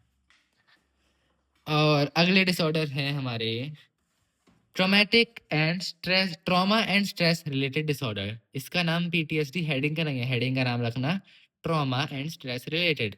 इसमें मुख्य डिसऑर्डर है PTSD, post traumatic stress disorder. इसमें तो बुक में सेंटेंस ही 3 थे, तो 3 बार करा सकता है। इसके कॉज क्या होते हैं, natural disaster, victim of terrorist attack, accident या वॉर लाइक सिचुएशन, तो जो भी ट्रॉमेटिक इवेंट्स होते हैं, डिजास्टर वगैरह, जो हम चैप्टर 1-2 से पढ़ते आ रहे हैं। इसके सिम्टम होते हैं रिकरेंट ड्रीम्स एंड फ्लैशबैक्स, ये भी हमने चैप्टर 3 में देखे थे, पर 2 इसमें नया है, इम्पेयर्ड कंसंट्रेशन एंड इमोशनल लंबिंग। तो रिकरेंट ड्रीम्स, एग्जाम्पल, कोई टेररिस्ट अटैक में फंसा था और उसके सामने उसकी पूरी फैमिली को टेररिस्ट ने मार दिया, तो उसे ट्रॉमा तो होगा ही, तो उसे हो सकता है कुछ सालों बाद तक बार बार उस दिन के सपने आने लगे, फ्लैशबैक्स आए, इससे उसकी कंसंट्रेशन बहुत कम हो जाती है, और इमोशनल नमिंग भी हो सकती है, जो कहते हैं ना कि इसे तो सदमा लग गया, तो वो सदमा यही होता है, इमोशनल नमिंग। और तीसरा पॉइंट है कि इसमें और डिसऑर्डर भी हो सकते हैं ट्रॉमा की वजह से, जैसे एडजस्टमेंट डिसऑर्डर्स और एक्यूट स्ट्रेस डिसऑर्डर। इनको बताया नहीं है बुक में क्या होते हैं, बस नाम दे दिए गए हैं। तो कॉज इसके ट्रॉमेटिक इवेंट्स, और सिम्टम्स ड्रीम फ्लैशबैक्स, और ये दोनों लिख देने हैं। अब ये अच्छा टॉपिक है, और ये है एक और मैक मोस्ट आस्क्ड क्वेश्चन 6 मार्कर में, तो बढ़िया 6 पॉइंट बना रखे हैं इसके। पहले में तो हमें सोमैटिक सिम्टम डिसऑर्डर इसे डिफाइन करते हैं। इसका मेन फीचर क्या है कि the person experiences physical symptoms in the absence of physical disease. उसे कोई बीमारी नहीं है पर बीमारी के सिम्टम आ रहे हैं, पर उस बीमारी का कोई भी बायोलॉजिकल कॉज नहीं है, तो उसका कॉज क्या है, स्ट्रेस। हाँ, स्ट्रेस पहला डिसऑर्डर है इसमें, सोमैटिक सिम्पटम डिसऑर्डर, ये इसका नाम ही था क्योंकि इसका ही मेन डिसऑर्डर है, पर ये बाकी दोनों से अलग है। सोमैटिक सिम्पटम डिसऑर्डर, इसमें व्यक्ति को एक्चुअली फिजिकल सिम्टम आते हैं, there are persistent body related symptoms, somatic शब्द का मतलब है body related, but in absence of any serious medical condition. हो सकता है मेडिकल कंडीशन उसे कोई हो, पर जो उसके सिम्टम्स हैं वो इतने ज़्यादा सीवियर हैं कि वो मेडिकल कंडीशन की वजह से, तो सिर्फ नहीं है। और इसका एक और सिम्टम होता है प्री ऑक्यूपेशन विद सिम्टम्स, वो व्यक्ति हमेशा अपने सिम्टम्स के बारे में सोचता रहता है, इससे वो हेल्थ के बारे में वरी करता है, बार बार डॉक्टर के पास जाता है, जिससे डेली लाइफ में डिस्ट्रेस और डिस्टर्बेंस आ जाती है। जैसे ये याद रखो, ये जो है ये बार बार डॉक्टर के पास जाता है, इसे लग रहा है कि इसे बीमारी है, क्योंकि इसे सच में बीमारी है, पर कोई बीमारी नहीं है, पर बीमारी के सिम्टम है ना अजीब बात। इसके जैसा ही पर इसके थोड़ा उल्टा है इलनेस एंजाइटी डिसऑर्डर। इसके नाम में इलनेस आता है, किंतु आप इसे एंजाइटी डिसऑर्डर, सॉरी, इसके नाम में एंजाइटी आता है, किंतु आप इसे एंजाइटी डिसऑर्डर में मत लिखना, क्योंकि ये ज़्यादा रिलेटेड है सोमैटिक सिम्टम्स से। इसमें क्या होता है, the person experiences persistent preoccupation about developing a serious illness and worrying about it. उसे कोई बीमारी है नहीं, बस वो चिंता करता रहता है हर टाइम कि अरे मुझे बीमारी हो जाएगी, मुझे बीमारी हो जाएगी। तो इसमें इसे कहते हैं हेल्थ एंजाइटी भी कहते हैं, या एंजाइटी अबाउट हेल्थ, और ये होती है worrying, persistent preoccupation and worrying. He is overly concerned about undiagnosed disease. उसे कोई बीमारी नहीं है तब भी उसके बारे में चिंता करता रहता है। एंड नेगेटिव डायग्नोस्टिक रिजल्ट्स, उसने कोई टेस्ट कराया, रिपोर्ट कराई, उसमें साफ-साफ लगा है कि भैया तुम्हें बीमारी नहीं है, पर ये व्यक्ति तब भी बोलता है नहीं, नहीं मुझे तो बीमारी है, तुम्हारी रिपोर्ट में कुछ गड़बड़ है। तो है ना एब्नॉर्मल बात। They believe that they have a disease and they do not respond to assurance by doctor. अगर डॉक्टर मना भी कर देना कि देखो तुम सही हो, जाओ, कोई दिक्कत नहीं है तुम्हें, तब भी ये बोलेगा नहीं, नहीं डॉक्टर वापस इलाज करो, मुझे कोई बीमारी तो सच में है। और they are easily alarmed about illness, for example hearing others news. अगर उनके फैमिली में किसी के बारे में सुन लिया उन्होंने कि इसे ये बीमारी है या इसकी डेथ हो गई, तो तुरंत ये बहुत ज़्यादा एंशियस हो जाते हैं। तो इसके 2 पॉइंट में, एक तो ये हो गया प्रीऑक्यूपेशन और फिर ये सिम्पटम आ गए, क्योंकि ये बुक में तो पूरा एक ही सेंटेंस में लिखा था। अब सिम्टम्स को याद करने का तरीका है अंडा। अब बताओ इलनेस एंजाइटी डिसऑर्डर वाले लोगों को क्या बीमारी है? कितनी बीमारी है? 0 बीमारी है, 0 अंडा बीमारी है। तो यू से अनडायग्नोस्ड डिजीज, एन से नेगेटिव डायग्नोसिस, डी से डॉक्टर, ए से अलार्म्ड। अब इलनेस एंजाइटी डिसऑर्डर और सोमैटिक सिम्टम में डिफरेंस करने को पूछ सकते हैं, तो उसमें है कि दोनों में मेडिक की इलनेस रिलेटेड कंसर्न तो है, पर कंसर्न एक्सप्रेस कैसे हो रहा है? तो सोमैटिक सिम्टम में तो असली फिजिकल कंप्लेंट है, असली सिम्टम है, पर इलनेस एंजाइटी में असली सिम्टम नहीं है, सिर्फ उसके बारे में एंजाइटी है। Conversion disorder, reported loss of part or all of some basic body functions with no physical cause, बिना किसी मेडिकल कंडीशन के कुछ बॉडी फंक्शन जैसे सेंसेस या मसल्स काम करना ही बंद कर देती हैं, जैसे पैरालिसिस हो सकता है, ब्लाइंडनेस, डेफनेस, वॉकिंग डिफिकल्टीज। क्यों? कोई सिर्फ और सिर्फ स्ट्रेस की वजह से। After stressful experience it can be quite sudden. तो ये थे हमारे सोमैटिक सिम्टम डिसऑर्डर। 6 मार्कर, अच्छे से पढ़ना। पहला पॉइंट ये लिखना है, दूसरा पॉइंट ये लिखना है, फिर ये लिखना है, फिर ये लिखना है, फिर ये लिखना है, फिर ये लिखना है, फिर ये लिखना है। अब देखते हैं डिसोसिएटिव डिसऑर्डर, ये भी एक मैक है, 6 मार्कर में बहुत पूछा जाता है। पहला पॉइंट देखो, डिसोसिएशन को डिस्क्राइब करना है। बताओ डिसोसिएशन क्या होता है? एसोसिएशन का उल्टा है डिसोसिएशन। एसोसिएशन मतलब कोई चीज़ लिंक हो जाती है, तो डिसोसिएशन मतलब जब दो चीज़ें दूर चली जाती हैं। तो दूर क्या क्या जा रहा है? हमारी reality. Severance of connections between ideas and emotions. Dissociation की definition है severance of connections. Severance दूर जा रही है, टूट रही हैं। Connections between ideas and emotions. इसमें होती हैं feelings of उदय। तो उदय मान लो, उदय डिसोसिएशन का उदय हो रहा है। तो यू से है अनरियलिटी, जिसे हिंदी में कहते हैं अवास्तविकता। हमें रियलिटी की सेंस नहीं रहती, बहुत अजीब सी दुनिया में जीने लगते हैं। डी से है डीपर्सनलाइजेशन, अस्तित्व लोप, हमारी आइडेंटिटी का लॉस हो जाता है। डीपर्सनलाइजेशन, हम नहीं रहते। ई से है एस्ट्रेंजमेंट, विरक्ति, मनमुटाव, हम दुनिया से दूर हो जाते हैं या खुद से भी दूर हो सकते हैं। आई से है आइडेंटिटी का लॉस या शिफ्ट, जैसे कहते हैं अस्मिता लोप या परिवर्तन। वाह वाह, क्या हिंदी है। Sudden temporary alterations of consciousness that blot out painful experiences are the defining characters of dissociative disorders. तो dissociative disorders में क्या होता है? सब में कॉमन फीचर सडन यानी एकदम से होता है, और टेम्पररी यानी कुछ टाइम के लिए रहता है। कॉन्शियसनेस में ऑल्टरेशन, की हमारी जो मैं वाली सेंस है ना, कि हम कौन है, कॉन्शियस क्या है, वो चीज़ चेंज हो जाती है। वो ज़्यादातर क्यों होती है? पेनफुल या स्ट्रेसफुल सिचुएशंस को दूर करने के लिए। इसमें 3 तरह के डिसऑर्डर्स होते हैं। डिसोसिएटिव एमनीशिया, इसका मेन है, एमनीशिया का मतलब होता है मेमोरी लॉस। तो extensive but selective memory loss which has no known organic cause. Organic का मतलब बायोलॉजिकल, जैसे कोई हेड इंजरी होती है तो चलो माना कि याददाश्त चली गई, पर यहाँ पे तो केवल और केवल स्ट्रेस की वजह से भी याददाश्त जा सकती है।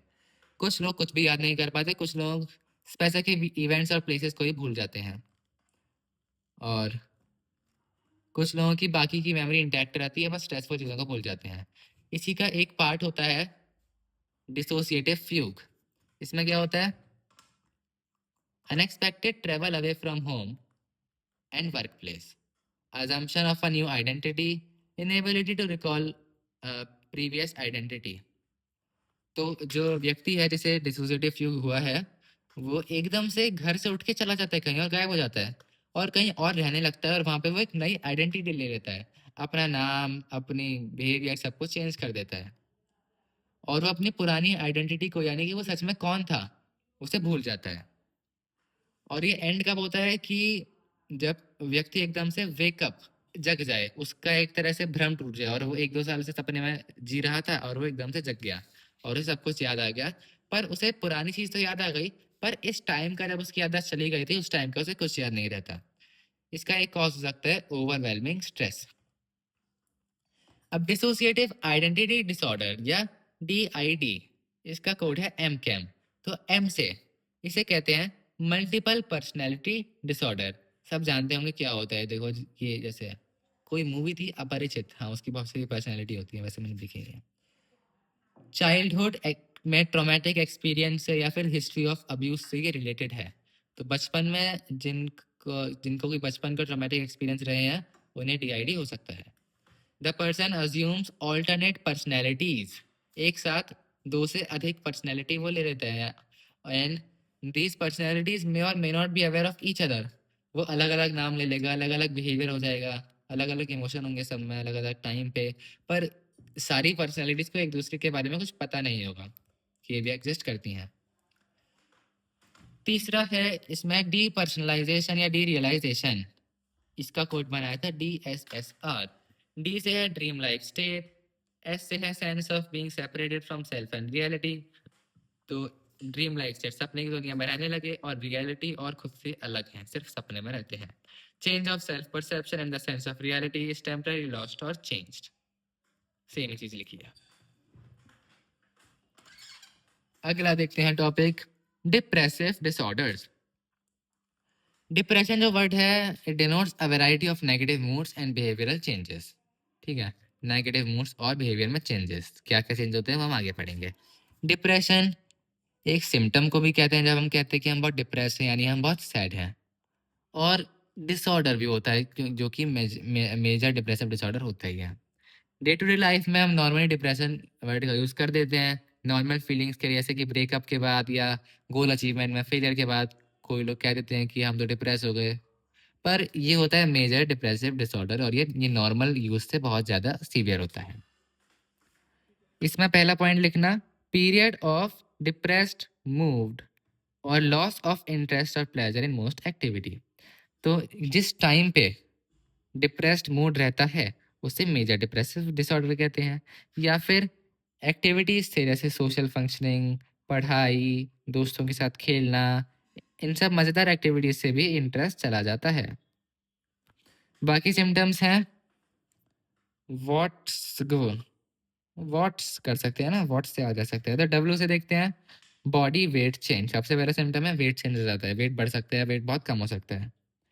ए से एजिटेशन, एस से स्लीप प्रॉब्लम, टी से tiredness, inability to think clearly और स्लोड बिहेवियर और डेथ और सुसाइड के थॉट्स। सबसे इम्पॉर्टेंट सिम्टम, मतलब सबसे बड़ा सिम्टम तो यही है। और दूसरे सिम्टम होते हैं एक्सेसिव गिल्ट या फीलिंग्स ऑफ वर्थलेसनेस। ये भी बहुत कॉमन चीज़ें हैं डिप्रेशन में, लोग जनरली ऐसी फीलिंग करते हैं, गिल्ट या वर्थलेसनेस के और सुसाइडल थॉट्स के। तो ये 3-4 चीज़ें लिख देना सही रहेगा, बहुत रहेंगे। अब देखो ये क्वेश्चन आ सकता है कि डिप्रेशन के रिस्क फैक्टर्स क्या होते हैं, फिर प्रीडिस्पोज क्या करते हैं। तो इसका कोड था गैगल्स। गैगल्स पता नहीं गैगल्स क्या होता है। पर जी से जेनेटिक मेकअप और हेरिडिटी। ए से एज, जैसे विमेन में यंग अडल्टहुड में डिप्रेशन के चांसेस ज़्यादा होते हैं, मैन में अर्ली मिडल एज में, इसलिए एज भी एक फैक्टर हो गया। एज पे डिपेंड करता है कि डिप्रेशन होने की कितनी चांसेस हैं। जेंडर में विमेन को डिप्रेशन ज़्यादा होता है मेन से। और लाइफ इवेंट्स, अगर हमारे पास के लाइफ इवेंट्स बहुत ज़्यादा नेगेटिव रहे हैं, हमने बहुत कुछ झेला है, तो भी डिप्रेशन के चांस बढ़ जाते हैं। और फाइनली और सबसे ज़रूरी जिसको हम चेंज भी कर सकते हैं, लैक ऑफ सोशल सपोर्ट। जिनके पास कम दोस्त होते हैं, फैमिली नहीं होती, उनमें डिप्रेशन के चांस होते हैं। पर जो लोग अपनी प्रॉब्लम्स फ्रेंड से शेयर कर सकते हैं, फैमिली से शेयर कर सकते हैं, बहुत सपोर्टिव लोग हैं उनके आसपास, तो उन्हें भी डिप्रेशन नहीं, होने की चांसेस बहुत कम है, और होता भी है तो जल्दी क्योर हो सकता है। इसलिए कभी भी कुछ दिक्कत आए लाइफ में, एंजाइटी हो, डिप्रेशन की फीलिंग आए, तो सबसे पहले अपने फ्रेंड्स और फैमिली के साथ खुल के बात करो उस बारे में, सब सही हो जाएगा। बाईपोलर डिसऑर्डर, बाईपोलर डिसऑर्डर में 3 डिसऑर्डर होते हैं, बीबीसी। पहला बी से है बाईपोलर 1 डिसऑर्डर। अब ये देखो, रोलर कोस्टर होता है। क्यों? In bipolar 1 disorder, episodes of mania, mania का मतलब है एक्सेसिव खुशी, एंड डिप्रेशन, डिप्रेशन का मतलब है एक्सेसिव दुख, are alternately present, and but they can be sometimes interrupted by periods of normal mood. कि एकदम से खुश हो गए, फिर कुछ दिनों बाद बिल्कुल डिप्रेस हो गए, फिर चलो कुछ दिन नॉर्मल रहे, फिर वापस खुश हो गए, वापस डिप्रेस हो गए, तो ये चलता रहता है। And manic episodes rarely occur by themselves, they alternate with depression. तो एक मेनिया अलग डिसऑर्डर भी होता है, पर बाइपोलर में क्या होता है कि मेनिया और डिप्रेशन साथ साथ आते हैं। तो कोई अच्छी बात नहीं है कि ये हम तो हमेशा खुश रहेंगे, कुछ दिन बाद दुखी हो जाओगे। नहीं, मतलब आप खुश रहिए, अच्छा है। पहले इसका नाम था मेनिक डिप्रेसिव डिसऑर्डर्स, इन सब का नाम, पूरी कैटेगरी का। और अब कर दिया है बाइपोलर मूड डिसऑर्डर्स। इसमें बाकी 2 डिसऑर्डर हैं, बाइपोलर 2 और साइक्लोथाइमिक। अब साइक्लोथाइमिक में मेरा तरीका याद करने का, समझने का, कि ये देखो गोल गोल घूम रहे हैं ना, ये मेनिया, ये डिप्रेशन, ये मेनिया, ये डिप्रेशन, तो साइकिल चल रही है, छोड़ो। अगला टॉपिक है suicide. Suicide takes place throughout life span. अब इसका मतलब पता नहीं, एक बार सुसाइड करके बच गए तो, सॉरी, सेल्फ डैमेजिंग एक्शन होते हैं। अच्छा अच्छा, सुसाइड में हमेशा आत्महत्या नहीं होती, सेल्फ डैमेजिंग एक्शन भी होते हैं। हम अगर खुद को हार्म भी कर रहे हैं ना, छोटा सा भी, वो भी सुसाइड माना जाता है। इसके फैक्टर्स होते हैं BGPSCE, biological, genetic, psychological, sociological, cultural, environmental factor. तो जितने मॉडल पढ़े हैं उन सबको लगा देना है, बस एनवायरमेंटल ऐड कर देना है। Biological, genetic, psychological, sociological, cultural, environmental factors. और अदर रिस्क फैक्टर्स होते हैं। अब देखो, इसका मैंने कोड बनाया था अभी अभी। एम, एम आ रहा है, एम लिख देते हैं, एन, एस,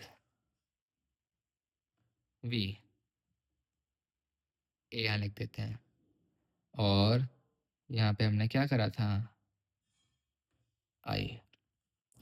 देखो, मान लो मनस्वी नाम से कोड बना लो, तो सुसाइड के सारे आंसर उसमें आ जाते हैं। तो ये बनाया था मनस्वी पेशावर से है, पेशावर की स्पेलिंग हमने ये लिखी है। मनस्वी कोई व्यक्ति है पेशावर से, उसको ये सुसाइड के सिम्टम्स हैं। तो उससे सुसाइड के सिम्टम्स क्यों हैं, सुसाइड के सिम्टम्स क्या, वो सुसाइड करने की कोशिश करती है। तो एम से है mental disorders, M mental disorders, ठीक है। मेंटल डिसऑर्डर जैसे डिप्रेशन, अल्कोहल, ये रिस्क फैक्टर हैं कि अगर ये डिसऑर्डर पहले से हैं तो सुसाइड की चांस और बढ़ जाती हैं। अब ए से है अब्यूज, हिस्ट्री ऑफ अब्यूज या ट्रॉमेटिक एक्सपीरियंस। एन से नेचुरल डिजास्टर, ये सब ट्रॉमेटिक एक्सपीरियंस के पार्ट आ गए। वी से वायलेंस, आई से आइसोलेशन, और एस से स्ट्रॉन्गेस्ट रिस्क फैक्टर सुसाइड का प्रीवियस सुसाइडल अटेम्प्ट, ठीक है। अब आगे देखते हैं, अब कॉन्सिक्वेंस क्या होते हैं सुसाइड के। ये होते हैं DSR, difficulties in problem solving, stress management and emotional expression, PSE। तो ये PSE यहाँ आ गए हमारे पेशावर में, PSE problem solving, stress management और इमोशनल एक्सप्रेशन में प्रॉब्लम होती है। और ओ कहाँ था, ओ से है ओनली वे आउट। अब सुसाइडल थॉट्स कभी कभी ऐसे आते हैं जब हमारी लाइफ में इतने ज़्यादा स्ट्रेस होता है कि suicide seems the only way out. लोगों को लगता है कि यही लास्ट तरीका है, इसके अलावा मेरी प्रॉब्लम का कोई सॉल्यूशन नहीं है। तो they think that it is the only way out of their problems. Acute emotional and other distress, heightened thoughts.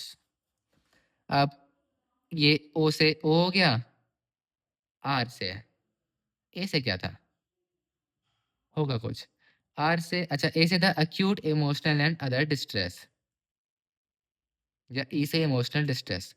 Are से रेमिफिकेशन, रेमिफिकेशन इफेक्ट, सुसाइड के इफेक्ट क्या होते हैं, इसके डिवास्टेटिंग और लॉन्ग लास्टिंग इफेक्ट होते हैं सोशल सर्कल पे और कम्युनिटीज पे भी। आसपास के लोग सब चिंता में पड़ जाएंगे। अब सुसाइड के बारे में और मेंटल इलनेस के बारे में लोगों को स्टिग्मा होता है, वो हेजिटेट करते हैं और इसलिए डॉक्टर के पास नहीं जाते और जिससे कि उन्हें हेल्प नहीं मिल पाती। तो इसके लिए रिसर्च की ज़रूरत है, आइडेंटिफिकेशन की ज़रूरत है, रेफरल बढ़ाने चाहिए हमें, मैनेजमेंट और बिहेवियर पे काम करना चाहिए। और ये कैसे होगा, हमें वल्नरेबिलिटीज आइडेंटिफाई करनी है, सरकमस्टेंसेस कॉम्प्रिहेंड करनी पड़ेंगी और इंटरवेंशन प्लान करने पड़ेंगे ताकि लोग सुसाइड ना करें। ये प्रिवेंटेबल है मल्टी सेक्टर अप्रोच से। गवर्नमेंट, मीडिया, सिविल सोसाइटी सब मिलके चाहें तो सुसाइड को कम करा सकते हैं। अब WHO ने मेजर्स दिए हैं। एमेटिक एमेटिक एम से है means, limit access to means of suicide. Suicide करने के तरीके जो होते हैं उन्हें ही कम कर दो। जैसे कि अभी ये चला था ना कि हॉस्टल्स में जो पंखे होते हैं वो ऐसे नए लगाए गए थे कि उस पर कोई लटक नहीं सकता। Reporting by media, responsible reporting by media. Media suicide को अगर मीडिया में लाए तो बहुत ही ज़्यादा सेंसिटिवली लाए। और अल्कोहल रिलेटेड पॉलिसीज बने कि शराब कम हो, ताकि अल्कोहल की वजह से भी बहुत ज़्यादा डिप्रेशन बढ़ता है।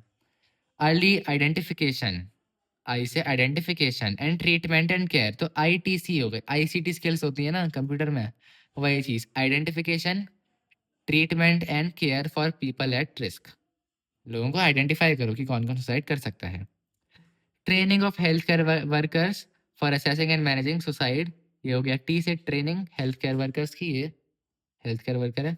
लास्ट में C से केयर फॉर अटेम्प्टीज, जिन्होंने सुसाइड कराया और वो बच गए, उनके लिए केयर करना है ना।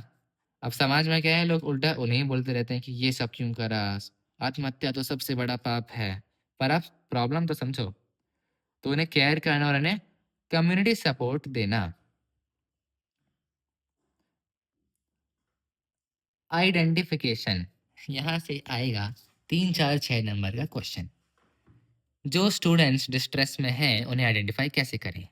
तो पहली बुक की लाइन थी वो मैं भूल गया क्या, उनके बिहेवियर और में कोई चेंज आ रहा है या उनकी परफॉर्मेंस गिर रही है या उनमें एब्सेंटिज्म बढ़ रहा है स्कूल या कॉलेज में, तो उन्हें इस चीज़ को हमें सीरियसली देखना चाहिए, नेग्लेक्ट नहीं करना चाहिए। और क्या क्या देखना चाहिए, एल जेम्स, एल से lack of interest in common activities, G से ग्रेड्स कम हो रहे हैं, ई से एफर्ट कम हो रहा है, एम से मिस बिहेवियर क्लास में बढ़ रहा है बच्चे का, एम से मिस्टीरियस रिपीटेड एब्सेंस हो रही है, बार बार वो एब्सेंट हो जाता है, इसको ए भी कर सकते हो, एब्सेंस एब्सेंटिज्म था ना। और एस से स्मोकिंग ड्रिंकिंग या ड्रग मिसयूज में वो लग रहा है बच्चा। अब ये भी क्वेश्चन आ जाते हैं, how to strengthen the self esteem of students. तो सेल्फ एस्टीम ज़्यादा होगा तो उसे कोपिंग में मदद मिलेगी। इसका कोड था पॉट जी। पी से positive, accentuate positive life experiences to develop positive identity and self confidence. तो उस व्यक्ति की लाइफ में जो कि सुसाइड अटेम्प्ट करने वाला है, ये लग रहा है ऐसा, उसकी लाइफ में उसे पॉजिटिव पॉजिटिव चीज़ों की याद दिलाओ कि देखो तुम्हारी लाइफ तो कितनी अच्छी है, तुम ये सब नेगेटिव थॉट्स निकाल दो। ओ से अपॉर्चुनिटीज प्रोवाइड करो टू डेवलप सोशल, फिजिकल और वोकेशनल स्किल्स। तो हो सकता है उसकी स्किल्स की लैक की वजह से उसे बहुत सारी प्रॉब्लम्स फेस करनी पड़ती हों, तो उन स्किल्स को डेवलप करने में उसे अपॉर्चुनिटीज दो। ट्रस्टफुल कम्युनिकेशन, सबसे वो अपनी बात खुल के कर सके और विश्वास करे कि वो किसी और को नहीं बताएंगे, तो ट्रस्टफुल कम्युनिकेशन। गोल्स, गोल्स होने चाहिए smart, specific, measurable, achievable, relevant और टाइम बाउंड। चैप्टर हमारा आधा सा हो गया क्या, थोड़ा सा, हाँ नहीं अभी तो बहुत बचा है। हाँ मैं सोच रहा था 1 घंटे में ख़त्म करूँगा, वीडियो में 2 घंटे लग ही जाते हैं क्योंकि अच्छे से पढ़ना चाहिए। वैसे कोई ये वीडियो सच में देखेगा भी क्या, या मैं ऐसे ही बस अपने वैसे मज़े के लिए तो नहीं डाल रहा, मेरा खुद का रिवीजन ही हो रहा है, पर कोई देखेगा इसे मतलब। स्किज़ोफ्रेनिया, स्किज़ोफ्रेनिया में 6 नंबर का क्वेश्चन आता है, मैंने प्री बोर्ड में लिखा था बहुत अच्छा फ्लो चार्ट वगैरह बना के, तो ये ना ये फ्लो चार्ट बना देना बस पेपर में, बस नहीं मतलब इसके एक्स्ट्रा ये सब भी लिखना पड़ेगा। पर इसका आंसर सच में सबसे ईजी है कि इसमें हम कोई चीज़ छोड़ ही नहीं सकते, कुछ दिमाग ही नहीं लगाना, जो आता है स्किज़ोफ्रेनिया के बारे में सब कुछ लिख देना है। पहले डेफिनेशन है, schizophrenia is a term for a group of psychotic disorders. कोई एक डिसऑर्डर नहीं है, यहाँ स्पेक्ट्रम दिया है ना, spectrum, and other psychotic disorders. तो इस पूरे जो हेडिंग है ना क्लासिफिकेशन कैटेगरी का नाम है schizophrenia spectrum and other psychotic disorders. Psychotic क्या था, सोसाइटी से अलग हो जाता है, ऐसा ही कुछ था ना, साइकोटिज्म चलो अलग है। तो इसका कोड है TPM, disturb thought processes, T से strange perceptions, unusual emotional states and motor abnormalities. यानी वो गलत तरीके से सोचता है व्यक्ति, जैसे स्किज़ोफ्रेनिया, उसके थॉट प्रोसेस मतलब इतने अच्छे से नहीं चलते, प्रॉब्लम होती है उसे सोचने में। स्ट्रेंज परसेप्शंस, बातों का अलग मतलब निकाले, या फिर अच्छा नहीं है तो हेलुसिनेशन आ गए यहाँ पे। Sorry sorry, cut cut 2 minute का जो मैंने बकवास करी, जो लिखा है वही पढ़ना। These TPEM lead to personal, social and occupational functioning deterioration. ये याद रखना, इसमें कौन कौन सी है, ये वर्ड बार बार आएंगे, पता है इस पूरे चैप्टर में, personal, social, work, occupational, relation. पर इसमें है पर्सनल, सोशल और ऑक्यूपेशनल, PSO। ये एक डिबिलिटेटिंग डिसऑर्डर होता है, इसका मतलब स्थिति लगातार खराब होती रहती है अगर अच्छे से ट्रीटमेंट नहीं कराया तो, और इससे बहुत ज़्यादा दिक्कतें आती हैं लाइफ में। Tremendous social and psychological cost to patient, family and society. तो अभी इस चैप्टर में जितने डिसऑर्डर पढ़े हैं और जितने पढ़ोगे, उसमें सबसे ज़्यादा सीरियस दिक्कत यही है, स्किज़ोफ्रेनिया। इसमें माइल्ड भी होते हैं, कुछ लोगों को सीवियर भी होता है, तो इसलिए ऐसे डिसऑर्डर्स का जल्दी जल्दी इलाज कराना चाहिए। सिम्टम्स, स्किज़ोफ्रेनिया में बहुत सारे डिसऑर्डर्स हैं अलग अलग, ज़रूरी नहीं है कि एक व्यक्ति को सभी कुछ हो सकता है किसी को एक हो, किसी को दूसरा हो, किसी को ये वाला नहीं हो। तो सिम्टम्स स्किज़ोफ्रेनिया के 3 टाइप के होते हैं, पॉजिटिव, नेगेटिव, साइकोमोटर। और ये पॉजिटिव नेगेटिव का मतलब अच्छा या बुरा नहीं है। पॉजिटिव का मतलब है एडिशन, नेगेटिव का मतलब है सब्ट्रैक्शन। तो पॉजिटिव, अगर बिहेवियर में कोई चीज़ ऐड हो रही है, कोई नया बिहेवियर ऐड हो रहा है अजीब सा, तो वो पॉजिटिव सिम्टम हो गया। और हमारे बिहेवियर में से कोई चीज़ सब्ट्रैक्ट हो रही है, निकल रही है, जिसकी वजह से एक तरह से कह सकते हैं फंक्शनिंग में कमी पड़ रही है किसी चीज़ की, तो वो नेगेटिव सिम्टम। और साइकोमोटर, तो साइको ब्रेन से रिलेटेड, मोटर मसल से रिलेटेड, तो ये मूवमेंट से रिलेटेड होते हैं। Positive symptoms, they are pathological excesses और बिजार एडिशंस इन बिहेवियर, या excesses in our thoughts, feelings and behaviours. इसमें पहली कैटेगरी है डिल्यूजन। डिल्यूजन का मतलब हमें सबको पता है, डिल्यूजन या भ्रम जैसे कहते हैं। Delusion is a false belief which is held on inadequate grounds which has no basis in reality. बिना किसी एविडेंस के हमने मन में इमेजिन करके एक अपने बिलीफ बना रखे हैं, जो हमारे लिए बहुत ज़्यादा ज़रूरी बन जाते हैं। जैसे कि सबसे कॉमन है डिल्यूजन ऑफ परसिक्यूशन।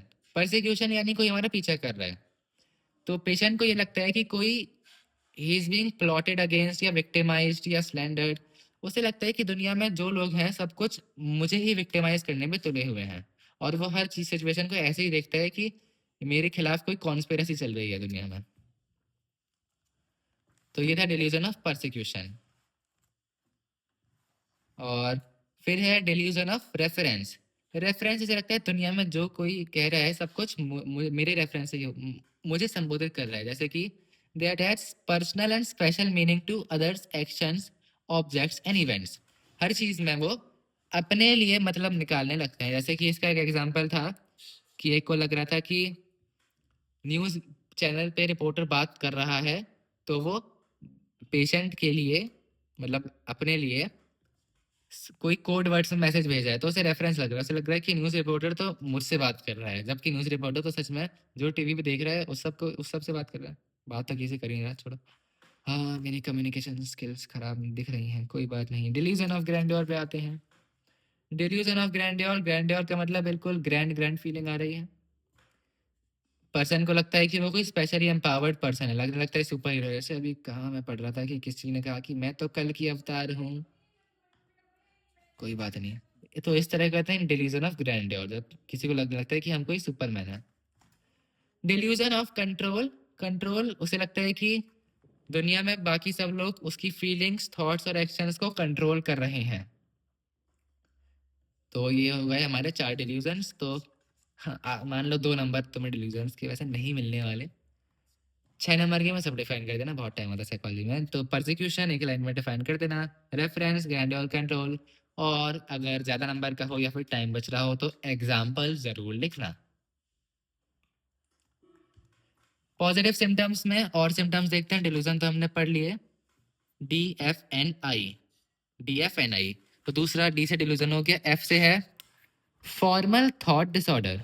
अब फॉर्मल का मतलब है बड़ा ही, फॉर्मल का मतलब क्या हुआ यहाँ पे, जो भी फॉर्मल का मतलब होता है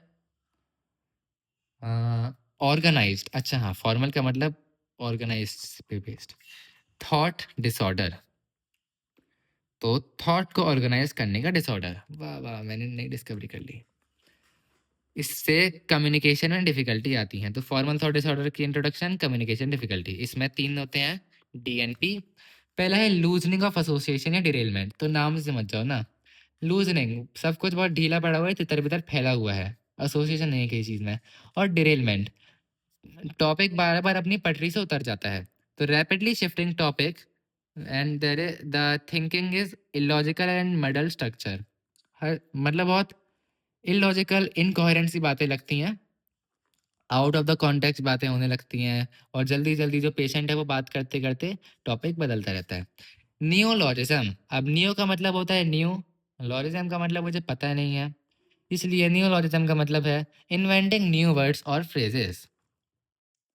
तो जो स्किज़ोफ्रेनिक पेशेंट है वो बात करते करते अपने खुद के नए वर्ड्स जिनका कोई मतलब नहीं होता वोकैबुलरी में, और फ्रेजेस बना सकता है, जैसे कि मैं बनाऊं कोई अभी, छोड़ो।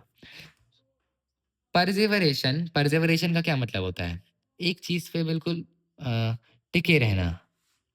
तो वही है इसमें, पर कोई बढ़िया बात नहीं है। Persistent and inappropriate repetition of same thought, वो अपने गोल पे नहीं, अपने थॉट पे अटका रहता है। तो रिपीटेशन, अटक अटक के बार बार सेम ही चीज को बार बार बोलता रहता है। तो ये पॉजिटिव सिम्टम थे। अच्छा ये भी है अभी, हेल्यूसिनेशन। हेल्यूसिनेशन होते हैं perceptions which occur in the absence of stimuli. तो असली दुनिया में वैसी कोई चीज नहीं है, पर हम वो चीज सुन सकते हैं और देख सकते हैं। जैसे इसमें होते हैं बहुत टाइप्स के, जिसका कोड है टीवी सोजा, जी को जी मानना। तो टीवी, टी से है टैक्टाइल, टैक्टाइल होता है स्किन से रिलेटेड। तो टैक्टाइल में फीलिंग आती है टिंगलिंग या बर्निंग की, कि कोई चीज चुभ रही है या कोई कीड़ा में काट रहा है या कहीं जलन हो रही है, जबकि असली में ऐसा कुछ नहीं है, ऐसी फीलिंग आती है पेशेंट को। और वी से है विजुअल, विजुअल मतलब दिखने में अजीब अजीब चीजें दिखनी है। Weak perception of colour, distinct vision of people और ऑब्जेक्ट्स, वैसे ये तो LSD लेने के बाद भी होता ही है। और तो सब कुछ कलरफुल कलरफुल और अजीब अजीब सा दिखने लगता है, जैसे कि सपने से भी ज़्यादा अजीब होता है। सपने तब भी थोड़े कोहेरेंट होते हैं, ये तो ऐसे ऐसे जैसे कि पेन पेन तो मैं मुड़ता हुआ दिखेगा, ये नीले का हरा हो जाएगा, मेरा हाथ एकदम से ऐसा लगता है जैसे AI में इंग्लिश हो जाते हैं। विजुअल के बाद टीवी, एस से है सोमैटिक, सोमैटिक का मतलब बॉडी रिलेटेड। तो the feeling that something is happening inside body, जैसे पेशेंट बोल सकता है कि मेरे पेट में सांप क्रॉल कर रहा है। अब हम नॉर्मल कह देते हैं कि हमें पेट में चूहे कूद रहे हैं, पर हमें पता है कि भूख लग रही है। अब ये हेलुसिनेशन में क्या होता है, पर असली में वैसी कोई चीज़ नहीं हो रही होती बॉडी के अंदर, वो सिर्फ एक फॉल्स परसेप्शन होता है, इल्यूजन जैसा। उसके बाद ओ से है, ए से है, नहीं जी से है गस्टेटरी, गस्टेटरी होता है टंग से रिलेटेड। तो strange taste of food and drink. और सोजा, ए बचा ना, ऑल फैक्ट्री बचा। ऑल फैक्ट्री होता है नोज या स्मेल से रिलेटेड। तो स्मेल ऑफ पॉइजन या स्मोक, बिल्कुल साफ हवा में भी वो व्यक्ति बोल सकता है कि यहाँ पे तो धुआं है या फिर इसमें जहर मिला हुआ है। ए से ऑडिटरी, ऑडिटरी हमें आवाज़, हमें नहीं पेशेंट को आवाज़ सुनाई देती है, जैसे कोई उससे बात कर रहा हो। ये सेकंड पर्सन में हो सकता है, जैसे कि कोई उस आवाज़ उससे खुद डायरेक्टली बात कर रही हो, जैसे कि हॉरर मूवीज में होता है ना कि जो जिसपे भूत होता है सिर्फ उसे भूत की आवाज़ आती है। और थर्ड पर्सन भी हो सकता है कि कोई और 2 लोग उसके बारे में बात कर रहे हों। नॉर्मली कभी कभी होता है, जैसे कभी कभी घर पे अकेले होते हैं, हमें कोई आवाज़ आती है, हमें लगता है कि ये तो हमारा नाम ले रहे हैं। हाँ, तो शायद आत्मा वात्मा यही सब होती हैं क्या। फिर एक और सिम्टम होता है, पॉजिटिव सिम्टम होता है स्किज़ोफ्रेनिया के, इनएप्रोप्रिएट अफेक्ट। अब इनएप्रोप्रिएट, एप्रोप्रिएट नहीं है। अफेक्ट, अफेक्ट का मतलब होता है इमोशन, तो अनस्यूटेड इमोशन दे देते हैं सिचुएशन को। एग्जाम्पल कि कोई मर गया, बाकी सब लोग रो रहे हैं और ये एक व्यक्ति आया और एकदम से जोर जोर से हंसने लगा, तो ये होता है इनएप्रोप्रिएट अफेक्ट। 1.5 घंटा हो गया, अभी तो 5 6 पेज और बचे हैं। अरे 10 पेज और बचे हैं, नहीं नहीं थोड़े से 7 पेज और बचे हैं। चलो, schizophrenia. Negative symptoms, negative symptoms क्या होते हैं? एब फेस, और क्या बना सकते हो उसका बताओ बताओ। चलो, याद करने की जरूरत नहीं है। पैथोलॉजिकल डेफिसिट्स या फिर deficits in thoughts feelings and behaviour, इसमें कोई चीज़ कम हो रही है, जैसे कि स्पीच, हमारी स्पीच की क्वालिटी कम हो रही है। Reduction in speech and speech content, हमारी नहीं पेशेंट की वोकैबुलरी, या क्या किस कॉन्टेक्स्ट में बात करता है, क्या थॉट्स हैं, वो सब बहुत लिमिटेड हैं।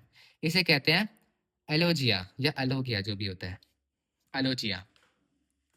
दूसरा है ब्लंटेड अफेक्ट। अफेक्ट का मतलब हमने देखा था इमोशन होता है, तो इमोशन बहुत ब्लंट होते हैं। Oh, less anger joy feelings than others, बहुत ज्यादा कम इमोशन दिखते हैं। फ्लैट अफेक्ट, फ्लैट अफेक्ट में तो फ्लैट, बिल्कुल बिल्कुल इमोशन है नहीं। देखो, नॉर्मल हमारे इमोशन क्या होते हैं? हाँ, हैप्पी सैड, है ना? तो मान लो माउंटेन रेंज बनी। ब्लंटेड में क्या हो गया? ऐसे, हाँ ऐसे ऐसे थोड़ा है, पर बहुत माइल्ड माइल्ड माइल्ड माइल्ड। हंसेंगे तो बस है, और रोना होगा तो ठीक है। फ्लैट इफेक्ट तो बिल्कुल ब्लैंक, कुछ इमोशन नहीं दिखेंगे। और अगला होता है अवोल्यूशन। अवोल्यूशन में एपैथी यानी इंडिफरेंस या इनेबिलिटी टू स्टार्ट और complete a course of action. कोई चीज एक बार शुरू कर दी तो हम उसमें इन्वॉल्व ज्यादा नहीं होते, हम नहीं, पेशेंट। इनेबिलिटी टू स्टार्ट और कंप्लीट, या तो शुरू ही नहीं करोगे या कंप्लीट नहीं करता। लास्ट है सोशल विड्रॉवल, नेगेटिव है ना, विड्रॉवल, दूर जा रहा है। Totally focused on own ideas and fantasies. अब ये स्किज़ोफ्रेनिक पेशेंट क्या करता है? अपनी फैंटेसी, अपनी बनाई हुई इमेजिनरी दुनिया में ही जीता है और सोसाइटी से बिल्कुल अलग हो जाता है। साइकोमोटर सिम्टम्स ये होते हैं बॉडी की मूवमेंट से रिलेटेड। मोर लेस स्पॉन्टेन, मोर और लेस स्पॉन्टेनियस, नहीं move move move, the person moves less spontaneously, बहुत धीरे धीरे चलता है। मेक्स ऑड ग्रिमेसेस एंड जेस्चर्स, तो उसके फेशियल एक्सप्रेशन और बॉडी लैंग्वेज बहुत ज़्यादा ऑड होती है। ऑड से इनका मतलब डेवियंस है, मालाडाप्टिव है कि एबनॉर्मल है? बताइए, स्टिग्मा बना रहे हो एनसीईआरटी वालों। ऑड ग्रिमेस का आपका क्या मतलब है? ऑड क्यों है वो? चलो, कैटेटोनिया एक्सट्रीम साइकोमोटर सिम्टम होते हैं, स्किज़ोफ्रेनिया के एक्सट्रीम हो जाते हैं तो कैटेटोनिया नाम की बीमारी हो जाती है। कैटाटोनिक स्टूपर, उसमें the person remains motionless and silent for long, तो बहुत घंटों घंटों तक कुर्सी में बिल्कुल ब्लैंकली बैठा रहेगा पेशेंट। बहुत अजीब लगता है देखने में, डरावना सा। और कैटाटोनिक रिजिडिटी, इसमें अपराइट रिजिड पोस्चर में रहता है बहुत लंबे समय तक, जैसे कि बिल्कुल खड़ा हो जाए और बहुत घंटों तक खड़ा रहे, बिल्कुल हिले ही ना, स्टैचू कर दिया हो जैसे किसी ने। और कैटाटोनिक पोस्चरिंग, कैटाटोनिक पोस्चरिंग में he assumes awkward bizarre positions for long. Catatonic posturing सबसे खतरनाक होता है इन सब में से, कभी सर्च करना, फोटो वोटो देखना इसकी। तो ऐसा लगता है कि बिल्कुल कोई एकदम से डांस कर रहा है और बीच में किसी ने फ्रेम पॉज कर दिया और वो बिल्कुल ऐसे टेढ़े मेढ़े एक्शन में अटक गया बहुत घंटों तक ऐसे ही। मुझे 2 मिनट भी हाथ ऐसे रखने में दिक्कत हो रही है, तो ठीक है।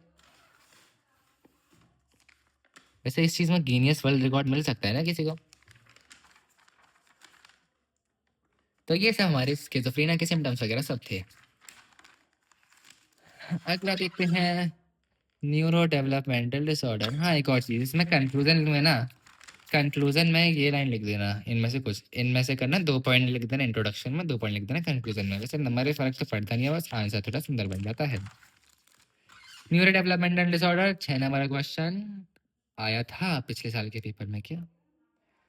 दे पहला पॉइंट है manifest in early stages of development. Neuro developmental, जब चाइल्ड डेवलप हो रहा होगा तभी होंगे, और न्यूरो का मतलब है कि मेंटल फंक्शनिंग से रिलेटेड है। Before the child enter school और ड्यूरिंग अर्ली स्कूलिंग, पहला पॉइंट हो गया। दूसरा point, It hampers social, academic and occupational functioning. तो सोशल, एकेडमिक और ऑक्यूपेशनल, SAO, ये लिखना एक पॉइंट में जरूरी है। सोशल, बातचीत करने में जैसे कि ऑटिज्म में होता है, एकेडमिक जैसे कि स्पेसिफिक लर्निंग या आईडी में होता है, ऑक्यूपेशनल में फंक्शनिंग। ये होते हैं डेफिसिट्स और एक्सेसेस। कम भी हो सकता है कोई बिहेवियर जैसे कि इंटेलेक्चुअल डिसेबिलिटी और स्पेसिफिक लर्निंग में होते हैं। एक्सेस भी हो सकता है जैसे कि ADHD में होता है, in particular behaviour. And they are marked by delays in achieving a particular age appropriate behaviour, कि वो एज अप्रोप्रिएट बिहेवियर नहीं होता, वो किसी छोटी एज का बिहेवियर दिखाते हैं, अच्छे से डेवलप नहीं कर पाते। If they are not attended to, they may lead to chronic or serious disorders in adulthood. कि बचपन में तो हम लोग ऐसी मजाक मजाक में बच्चों के बिहेवियर को नेग्लेक्ट कर देते हैं, पर बड़े होने के बाद वो सीरियस डिसऑर्डर में कन्वर्ट हो सकते हैं। जैसे हम देखते हैं disorders, ADHD, autism, intellectual disability, specific learning disorder. ADHD आजकल पता नहीं क्यों पॉपुलर हो रहा है। पॉपुलर मतलब इसके बारे में बात बहुत होती है। इसकी फुल फॉर्म है attention deficit hyper activity disorder. अब इसका नाम ही देखो ना, अटेंशन डेफिसिट यानी अटेंशन में कमी है। अटेंशन में कमी होने का मतलब क्या है? एक चीज पे फोकस नहीं कर पाता, डिस्ट्रैक्ट हो जाता है, simple. Hyper activity, hyper active है, बहुत उछल कूद करता है। ये बच्चों में होता है, छोटे छोटे बच्चों में। इसके तो बड़ा मतलब बड़े में भी होगा, पर वो बचपन से आता है। दो फीचर हैं, इनअटेंशन और हाइपर एक्टिविटी इम्पल्सिविटी। वैसे तीन हो गए, आगे देखो। Inattentive children, they face difficulty in sustaining mental effort during work or play. चाहे खेल रहे हो या काम कर रहे हो या पढ़ रहे हो, एक चीज पे फोकस नहीं कर पाते।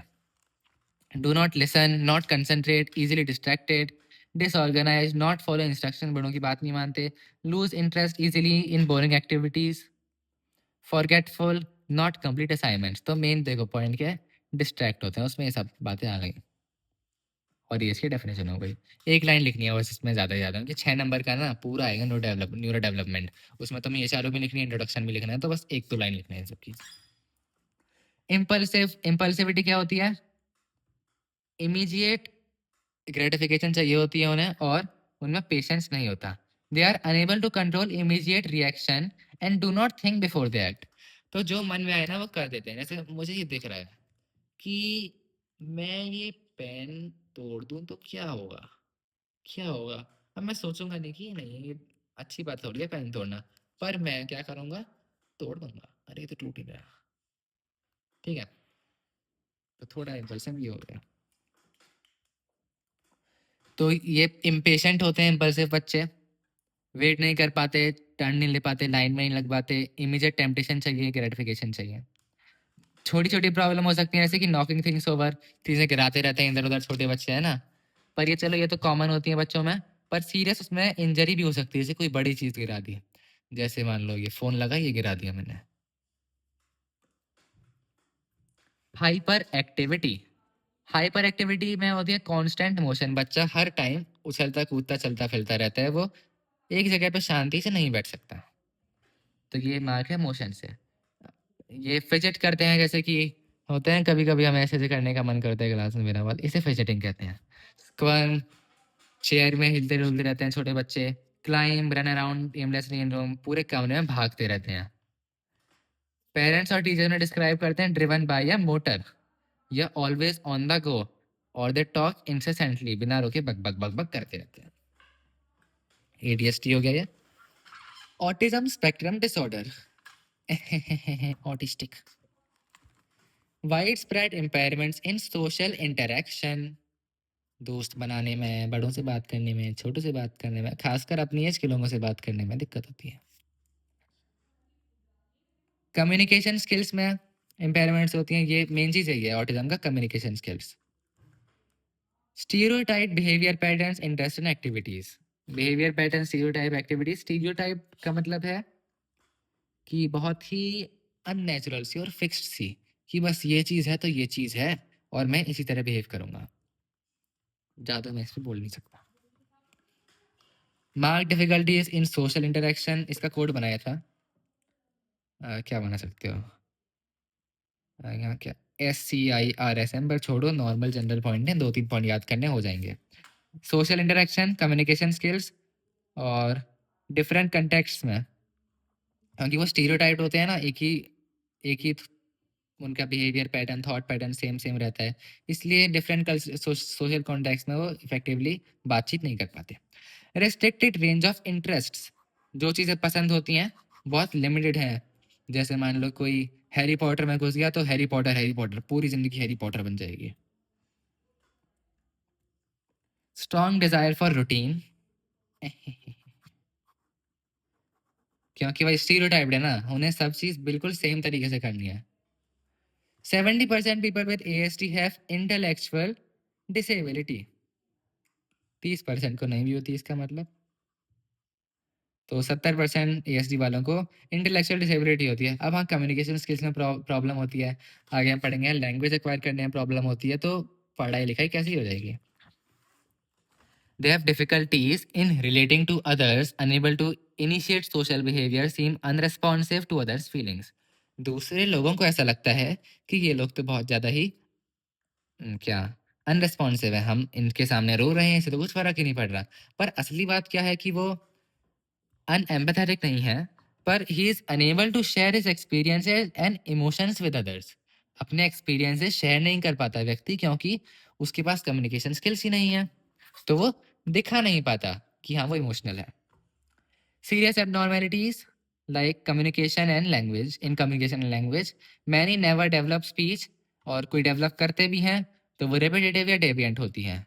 तो यहाँ देखो, जिसके पास ये नहीं है उसे ऑटिज्म नाम की खतरनाक बीमारी नहीं है। खतरनाक तो वैसे कुछ है नहीं, पर आप बोल सकते हो और आपकी स्पीच डेविएंट नहीं है, लॉजिकल है, तो इतना ऑटिज्म नहीं है। Narrow pattern of interest, repetitive behaviour, stereotype body movements, वही पढ़ा था। रिपीटेटिव बिहेवियर जैसे लाइनिंग अप ऑब्जेक्ट, जैसे बस मैं पूरे दिन यही करता हूँ, ये पेन लगाया है मैंने, अब ये मुझे लाइन में लगाना है, अब ये मुझे लाइन में लगाना है, ठीक है। तो ये स्टीरियोटाइपिकल चीज़ हो गई है। और स्टीरियोटाइप्ड बॉडी मूवमेंट जैसे कि रॉकिंग, हर टाइम कहीं हाथ मारते रहना। Motor movements can be self stimulative, जैसे कि हैंड फ्लैपिंग ऐसे ऐसे करते हैं, तो ये बस मज़ा आ रहा है, बस इसलिए कर रहे हैं। सेल्फ इंजीरियस हो सकते हैं कि हम कहीं पे अपना बिल्कुल सिर ही मार दें, हम नहीं, patient. Verbal non verbal communications में डिफ़िकल्टी होती है, इसलिए रिलेशनशिप्स को स्टार्ट करने में, मेंटेन करने में, अंडरस्टैंड करने में रिलेशनशिप्स में डिफ़िकल्टी होती है, क्योंकि वही सोशल इंटरेक्शन नहीं कर पाते। ज़्यादा लंबा कर दिया, इस पर इतना टाइम नहीं लगाना था। 2 पॉइंट लिखना है, देखो, एक ये लिख देना जो मैं सर्कल कर रहा हूँ, ये चीज़ ये लिखना है, और यहाँ से कोई भी पॉइंट जो याद आए, रिलेटिंग, रिलेशनशिप्स, लैंग्वेज, ये इनमें से कुछ लिख देना, 2 पॉइंट लिखना है। ओके, 6 नंबर में पूरा ही आएगा। इंटेलेक्चुअल डिसेबिलिटी सेम सब कुछ हमने चैप्टर 1 में करा था। Below average intellectual functioning, IQ less than और इक्वल टू 70, और deficits in adaptive behaviours like communication, self care, home living, social skills, academic skills, working skills manifested before 18 years of life. Mild, moderate, severe, profound. Sorry, अब ये stereotypical बहुत मैंने शक्ल बना रखी है, पर समझने में आसानी रहती है। तो सेल्फ हेल्प स्किल, माइल्ड जो होते हैं 55 से 70, ये लोग खुद का ध्यान रख सकते हैं, कपड़े वपड़े पहन सकते हैं खुद। और 35 से 40, 55 से 55, 50 से 55, ये वाली रेंज मॉडरेट होती है। इनको सेल्फ हेल्प स्किल्स में, खाना खाने में और नहाने धोने में दिक्कत होती है, बट ट्रेनिंग से सीख सकते हैं एडिक्वेटली। पर जो ये होते हैं ना प्रोफाउंड और सीवियर वाले, 20-25 से 35 से 40 के बीच में, और 20-25 से भी कम जो कि प्रोफाउंड हो जाते हैं, इनमें पार्शियल या फिर नहीं होती हैं ये स्किल्स। और ये पर्सनल नीड्स भी कर सकते हैं, पर बहुत ज़्यादा लिमिटेड बेसिस पे, जैसे कि खुद पानी आना, खुद वॉशरूम जाना, खुद नहाना, इतना सीख सकते हैं, पर इससे ज़्यादा इन्हें हेल्प की ज़रूरत होती है। माइल्ड 50 से, sorry, speech and communication skills जो माइल्ड होती हैं उनमें तो एडिक्वेट होती हैं रिसेप्शन और एक्सप्रेशन दोनों की, और वो कम्युनिकेशन भी अंडरस्टैंड कर सकते हैं, तो ये ज़्यादातर थोड़े थोड़े नॉर्मल ही हैं, थोड़ी दिक्कत होती है बस। मॉडरेट जो होते हैं उनमें भी एडिक्वेट स्किल्स होती हैं, पर स्पीच में दिक्कत आ सकती हैं। अब ये जो पर सीवियर प्रोफाउंड होते हैं, ये रिसेप्शन लिमिटेड यानी समझने की क्षमता लिमिटेड होती है और एक्सप्रेशन भी पुअर होता है, सही से अपनी बात नहीं बता सकते। तो ये बहुत ज़्यादा ही बड़ी दिक्कत हो जाती है फिर तो। एकेडमिक ऑप्टिमल लर्निंग एनवायरनमेंट होता है तो ये 3rd से 6th ग्रेड तक हो सकते हैं।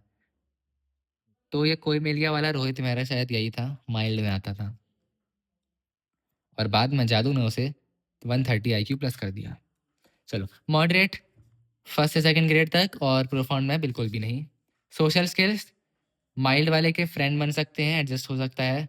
मॉडरेट वाले के फ्रेंड्स बन सकते हैं पर तब भी डिफ़िकल्टी आ जाती है कभी-कभी। और ये वाला जो है इसलिए नहीं हो सकता, ये इसमें तो कुछ भी नहीं है। वोकेशनल एडजस्टमेंट यानी कि वर्क की स्किल्स, ये जॉब लगा सकता है, इसकी जॉब लग सकती है, कॉम्पिटिटिव होता है, सेमी कॉम्पिटिटिव हो सकता है पर प्राइमरीली अनस्किल्ड लेबर ही होता है। मॉडरेट वाला काम कर सकता है पर शेल्टर्ड वर्क एनवायरनमेंट में और कांस्टेंट तो नहीं है, सुपरविजन के अंदर। प्रोफाउंड वाला काम नहीं कर सकता, कांस्टेंट केयर की ज़रूरत है। माइल्ड वाले की शादी हो सकती है, बच्चे भी होते हैं और पर स्ट्रेस मैनेज करने में से हेल्प चाहिए। मॉडरेट वाले की शादी ही नहीं होती और यह पूरी लाइफ डिपेंडेंट रहता है। प्रोफाउंड जो होता है उसकी भी शादी नहीं होती और वो भी पूरी लाइफ डिपेंडेंट रहता है। स्पेसिफिक लर्निंग डिसऑर्डर 2 पॉइंट से 9 पर difficulty in perceiving and processing information effectively and accurately, ये स्पेसिफिक स्किल्स के लिए होता है जैसे कि रीडिंग राइटिंग या मैथ्स में और अर्ली स्कूलिंग में दिखता है। तो स्पेसिफिकली हमें मैथ्स में दिक्कत है, सिर्फ मैथ्स में ही दिक्कत है, बाकी सब सही चल रहा है ऐसा मानो। The child performs below average for the age group, पर वो एक्सेप्टेबल परफॉर्मेंस रीच कर सकते हैं। जैसे कि बच्चे हो सकता है कि मैथ्स में उनको कोई डिसऑर्डर है मैथ्स पढ़ने में, पर वो बहुत मेहनत करके कम से कम पास हो सकते हैं अगर वो बहुत ज़्यादा एफर्ट डालें। Impair functioning and performance in activities and occupation which are dependent on the related skills, तो ज़्यादा दिक्कत नहीं होती, सिर्फ जो उस स्किल से रिलेटेड एक्टिविटीज़ हैं उनमें बाद में दिक्कत हो सकती है। तो ये था अपने न्यूरो डेवलपमेंटल डिसऑर्डर जो कि बच्चों की एज से स्टार्ट होते हैं। 2 घंटे होने वाले हैं और मैं थक रहा हूँ बहुत ज़्यादा। अब बचे हैं बस हमारे 3 तरह के डिसऑर्डर ग्रुप बच रहे हैं। Disruptive impulse control conduct disorder, नाम याद करना कि नीचे से रिलेटेड नहीं है। डिसरप्टिव इम्पल्सिव, इम्पल्स कंट्रोल नहीं कर पाते, कंडक्ट डिसऑर्डर। इसमें 2 तरह के होते हैं, ODD और CD। अपोजिशनल डिफाइंड डिसऑर्डर, अपोजिशनल अपोज हमेशा झगड़ा करता रहे, डिफाइंड ब्रेक्स करे रूल्स को। तो इसका कोड था सिद्धज। अब देखो ये छोटा सा बच्चा है, इसे ODD है, ये क्या कर रहा है, गुस्सा कर रहा है और मम्मी से कह रहा है कि नहीं तुम गुस्सा कर रही हो, मैं तो कुछ नहीं कर रहा। सिद्धज क्या है, SIDDHJ। एस से stubbornness, the child showcases age inappropriate stubbornness, बहुत छोटा है पर बहुत बड़ों की तरह गुस्सा दिखा रहा है, स्टबर्नेस। इरिटेबल है, डिफायंट है, रूल्स ब्रेक करता है, डिसोबीडियंट है और हॉस्टाइल है, यानी लोगों को मार भी सकता, मारता है, इंजर कर सकता है लोगों को और बहुत झगड़ा करता है। The child does not see themselves as angry और अपोजिशनल और डिफाइंट, तो बच्चा कहता है कि मेरी कोई गलती नहीं है, but justify the reaction as the reaction of problematic interaction, छोड़ो, रिएक्शन को जस्टिफाई करता है कि मेरी गलती नहीं है, मेरी स्थिति ही ऐसी थी कि मुझे गुस्सा दिखाना पड़ा। तो ये भी एक बढ़िया पॉइंट है इसका, जस्टिफाई। सिम्टम्स क्या होते हैं उसके, और प्रॉब्लमेटिक इंटरेक्शन विद अदर्स, अब ये सबसे झगड़ा करता रहेगा तो इसके इंटरेक्शन में प्रॉब्लम रहेगी। 2 पॉइंट है छोटा सा। कंडक्ट डिसऑर्डर, और इसे कहते हैं एंटी सोशल बिहेवियर। अगर क्वेश्चन में मान लो एंटी सोशल बिहेवियर लिखा है और कंडक्ट डिसऑर्डर नहीं लिखा तो हम कंफ्यूज होंगे कि एंटी सोशल में क्या लिखना है, साइकोटिज्म वगैरह लिख लेंगे, पर वो गलत है। कंडक्ट डिसऑर्डर ही लिखना है। As inappropriate actions and attitudes that violate family expectations, societal norms, personal property rights of others. तो छोटा सा बच्चा है पर बहुत बड़ों गुंडे लेवल का अपना दिखा रहा है सब कुछ, तो उसके एक्शंस और एटीट्यूड्स वायलेट करते हैं फैमिली एक्सपेक्टेशंस। तो फैमिली में एक्सपेक्ट करते हैं ना कि बेटा बड़ों की रिस्पेक्ट करो, मारो मत, गाली मत दो, और बच्चे हो बच्चों की तरह रहो, ज़्यादा बड़े मत बनो। सोसाइटल नॉर्म्स को ब्रेक करता है और दूसरों के राइट्स को इंजर कर सकता है। इसमें 2 तरह के एक्शन होते हैं, एग्रेसिव और नॉन एग्रेसिव। एग्रेसिव जिसमें डायरेक्ट गुस्सा दिखाता है, जैसे कॉज और थ्रेटन हार्म टू पीपल और एनिमल्स है सिंपली हार्म टू पीपल और एनिमल्स। कुछ बच्चे होते हैं ना जानवरों को बिना बात मारते हैं, उसमें उन्हें मजा आता है, भाई ये कोई मजे की बात है। और स्कूल में भी ये अपना वो था, जियान था ना, बिना बात नोबिता को मारता रहता था, तो शायद उसे भी कंडक्ट डिसऑर्डर ही था। नॉन अग्रेसिव भी होते हैं, जैसे प्रॉपर्टी डैमेज, किसी और की चीज तोड़ना, कि स्कूल में किसी की नोटबुक है, उसे तुमने बिना बात मजा आ गया तुमने फाड़ दी। डिसीटफुलनेस, धोखाधड़ी करना, थेफ्ट, चोरी करना, या कोई और सीरियस रूल वायलेशन। और सीरियस रूल वायलेशन है एग्रेशन। अब ये जो एग्रेसिव एक्शन थे ये किस टाइप के होते हैं? 4 तरह के होते हैं। VHPP, वर्बल, वर्बल यानी बोल के, तो इसमें नेम कॉलिंग यानी चिढ़ाना या स्वेरिंग, गाली देना, छोटे बच्चे गाली देने लगते हैं तो वो वर्बल एग्रेशन पार्ट है। फिजिकल, हिटिंग और fighting.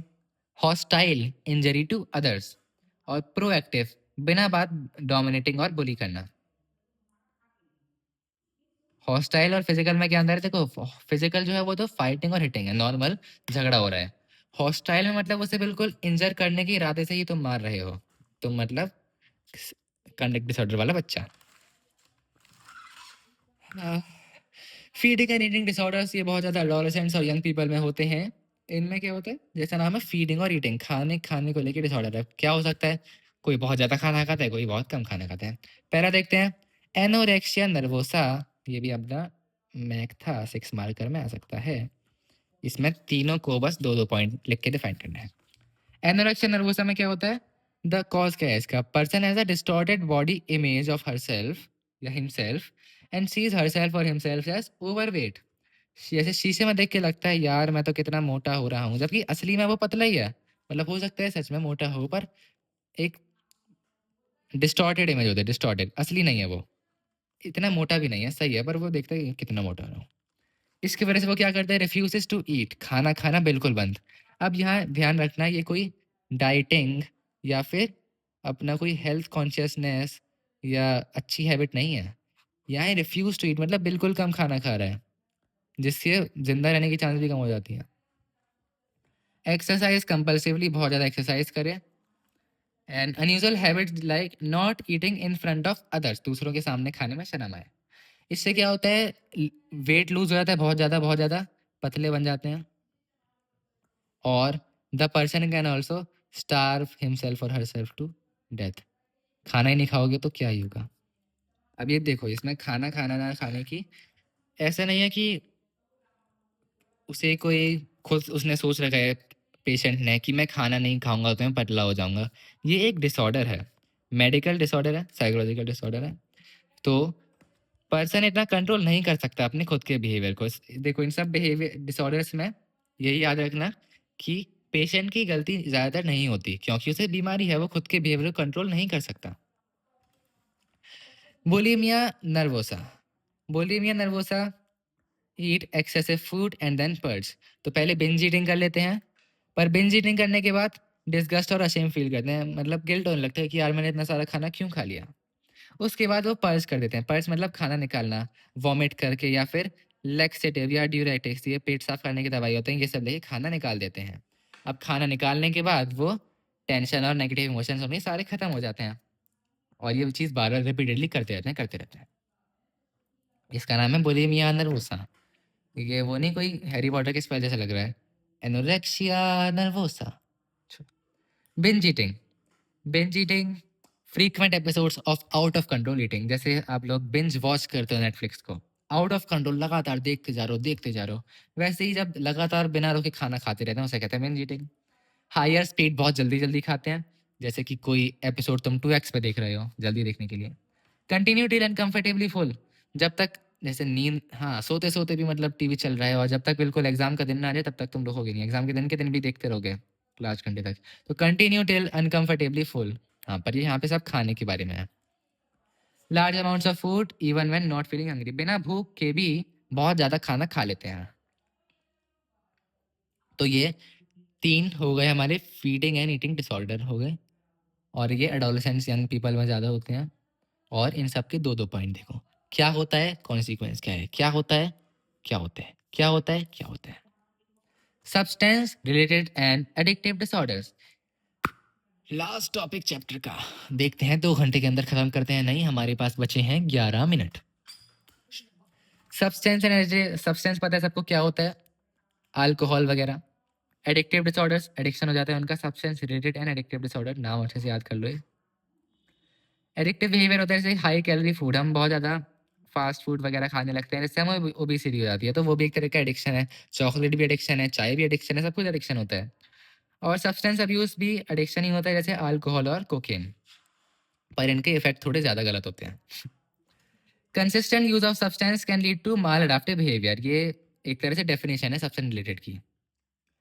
And it can alter the way a person thinks, feels and behaves, and it can lead to many other disorders. जैसे हम पहले देखा था ना कि अल्कोहल से डिप्रेशन हो सकता है। तो कंसिस्टेंट यूज, जब हम एक चीज को बहुत अति कर देते हैं ना यूज करने की, तो वो माल अडाप्टिव बिहेवियर बन जाता है। जैसे कि बहुत सारे लोग शराब पीते हैं, पर सबके उसको हम एडिक्शन को हम एबनॉर्मल या हम डिसऑर्डर नहीं कह सकते। डिसऑर्डर तब बनता है जब उससे बहुत ज़्यादा ही सीरियस दिक्कतें आने लगती हैं।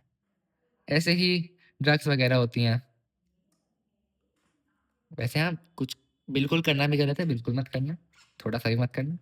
चलो, सब्सटेंसेस हैं, regular consistent use of substance. Substance देखते हैं अब क्या क्या है। अल्कोहल, अल्कोहल का अब्यूज जैसे है वो, he drinks large amounts of alcohol regularly, रोज रोज पीता है बहुत ज़्यादा, जिसे कहते हैं शराबी है। अब किसी भी ये चीज़ है सब्सटेंस रिलेटेड डिसऑर्डर, इसमें 3 कंपोनेंट हैं, डिपेंडेंस, टॉलरेंस और विड्रॉवल। देखते हैं कैसे। तो पहले तो डिपेंडेंस बन जाती है अल्कोहल पे व्यक्ति की, he relies on it for dealing with different situations. जब थोड़ी सी भी कोई दिक्कत आ जाए लाइफ में, तो चलो शराब पीते हैं और चिल करते हैं, तो डिपेंड हो गया, बिना उसके नहीं रह सकता, बिना शराब के स्ट्रेस से को भी नहीं कर सकता। इससे सोशल बिहेवियर, थिंक और वर्क, ये सब क्वालिटी डिग्रेड हो जाती है। तो वही सोशल, ऑक्यूपेशनल और वर्क की फंक्शनिंग। अब टॉलरेंस क्या होती है? बॉडी टॉलरेंस डेवलप कर लेती है अल्कोहल के लिए। इसका मतलब है कि बहुत कम अमाउंट की तो बॉडी टॉलरेट कर देती है, उसे कुछ पता ही नहीं चलता कि मैंने कुछ पी भी थी। पर अब उसे असली नशा चढ़ाने के लिए बहुत ज़्यादा अल्कोहल पीना पड़ता है। विड्रॉल रिस्पॉन्स होता है जब पीना छोड़ देते हैं। तो मान लो 1-2 दिन शराब नहीं मिली, तो बॉडी अलग-अलग रिस्पॉन्स दिखाने लगी, जैसे कि कुछ लोगों को सिर में दर्द हो जाता है, एटसेट्रा। अब ये क्यों डिसऑर्डर क्यों है? इससे क्या कॉन्सिक्वेंस क्या होते हैं? डिस्ट्रॉयज फैमिलीज, बहुत सारी फैमिलीज टूट जाती हैं, सोशल रिलेशनशिप्स, करियर बर्बाद हो जाते हैं पीने की वजह से। और ड्राइवर, शराब पी के ड्राइविंग करते हैं, उससे एक्सीडेंट हो जाते हैं। और जो लोग जिन्हें अल्कोहल अब्यूज होता है, उनके घर में जो बच्चे होते हैं, उन पे इसका बहुत बुरा प्रभाव पड़ता है। उन्हें बड़े होकर एंजाइटी, डिप्रेशन, फोबिया, या उन्हें खुद को सब्सटेंस रिलेटेड डिसऑर्डर्स हो सकते हैं। फिजिकल हेल्थ पे तो फर्क पड़ता ही है। अब देखते हैं इफेक्ट्स ऑफ अल्कोहल। पहला मेन चीज़ है कि हर अल्कोहल में, जो पीने वाला होता है, उसमें एथाइल अल्कोहल होता है। ये सीएनएस में एब्जॉर्ब हो जाता है और ब्रेन और स्पाइनल कॉर्ड की फंक्शनिंग को डिप्रेस कर देता है। इससे जजमेंट और इनिवेशन हमारी बहुत ज़्यादा मंदी पड़ जाती है, हमारी मतलब जो पीता है उसकी। इससे जजमेंट और इनिवेशन, इनिवेशन जो चीज़ हमें बॉडी कंट्रोल करती है, इसलिए out of control talking, friendly हो जाता है व्यक्ति, कॉन्फिडेंट और हैप्पी हो जाता है।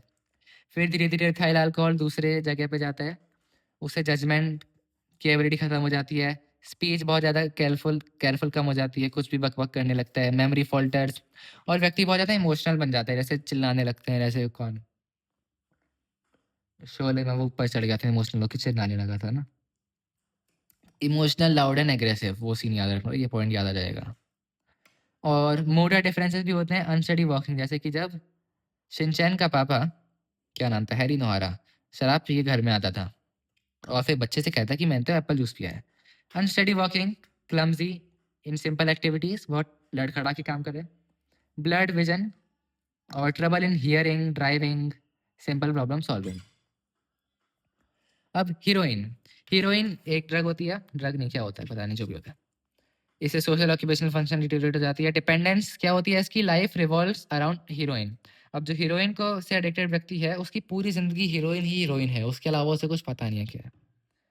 टॉलरेंस बन जाती है और विड्रॉल रिएक्शन भी होता है जब रोक दे। इसकी सबसे खतरनाक चीज़ है हीरोइन की कि ओवरडोज से क्या होता है, ब्रेन के अंदर जो रेस्पिरेटरी सेंटर होता है, मतलब जो ब्रीदिंग को कंट्रोल करने वाला पार्ट होता है ना, वो स्लो डाउन हो जाता है या फिर पैरालाइज हो सकता है, इससे कि ब्रीदिंग बंद हो जाती है और डेथ भी हो सकती है। कोकेन एक और सब्सटेंस है, इससे कोकेन अब्यूज करने वाला व्यक्ति remains intoxicated through out day, पूरे दिन वो नशे में रहता है। मतलब शराब का नशा तो भी कुछ घंटे में उतर जाए, पर कोकेन वाला पूरे दिन नशे में।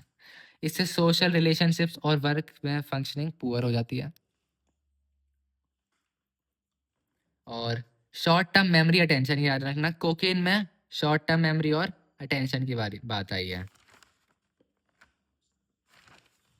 ये सब चीज़ें में प्रॉब्लम आती हैं। डिपेंडेंस बन जाती है क्या, डोमिनेट लाइफ कर की वही लाइफ कोकेन के अराउंड ही घूमती रहती है। कोकेन सबसे मेन चीज़ हो गई लाइफ में। और टॉलरेंस की इफेक्ट चाहने के लिए बहुत ज़्यादा और चाहिए होती है, कम से मेरा काम नहीं होगा, मेरा मतलब जो कोकेन अब्यूज़ कर रहे हैं। और विड्रॉल रिएक्शन क्या होता है कि जब वो कोकेन लेना बंद कर दिया, उसे किसी कारण कोकेन ना मिले, तो depression, fatigue, sleep problems, irritability और एंजाइटी होती हैं, जिसकी वजह से वो वापस कोकेन लेने की तरफ दौड़ेगा। तभी इन सब का बिजनेस चलता है स्मगलर्स का। साइकोलॉजिकल एंड फिजिकल वेलबींग में डेंजर्स होते हैं। तो अब लास्ट देख लेते हैं कॉमनली अब्यूज सब्सटेंस। ये चीज़ एमसीक्यू में पूछ लेते हैं, मैच द फॉलोइंग में आ सकता है कि ये बताओ कौन सी चीज़ किसकी है। तो अल्कोहल, तो अल्कोहल अपना इथाइल अल्कोहल है ही। स्टिमुलेंट्स, स्टिमुलेंट्स जो चीज़ हमें पता नहीं, डेक्स्ट्रो एम्फेटामाइंस, एम्फीटा क्या लिखा है, एम्फीटामाइंस, डेक्स्ट्रो एम्फीटामाइंस और मेटा एम्फीटामाइंस और कोकेन। तो कोकेन एक स्टिमुलेंट है, अब मुझे पता नहीं स्टिमुलेंट का मतलब क्या है और कोकेन से क्या होता है। कैफीन, अच्छा मुझे तो कैफीन भी स्टिमुलेंट लगता था। कैफीन भी अब्यूज सब्सटेंस है, जिसका नशा हो जाता है ना, जिसमें देखो डिपेंडेंस हो रही है उसकी, उसके बंदे रह नहीं सकते। टॉलरेंस हो रही है, बहुत ज़्यादा पीनी पड़ेगी, जैसे चाय और कॉफ़ी में भी लोगों के साथ ऐसा होता है। और विड्रॉल रिएक्शन, नहीं पियोगे तो सिर में दर्द होने लगता है। तो कैफीन में आ जाती है कॉफ़ी, टी और कैफिनेटेड सोडा। एनर्जेटिक्स भी कैफीन में आती हैं, और चॉकलेट और कोकोआ ये भी कैफीन में आती हैं। कैनबिस में मैरिजुआना और भांग, ये पत्ते होते हैं।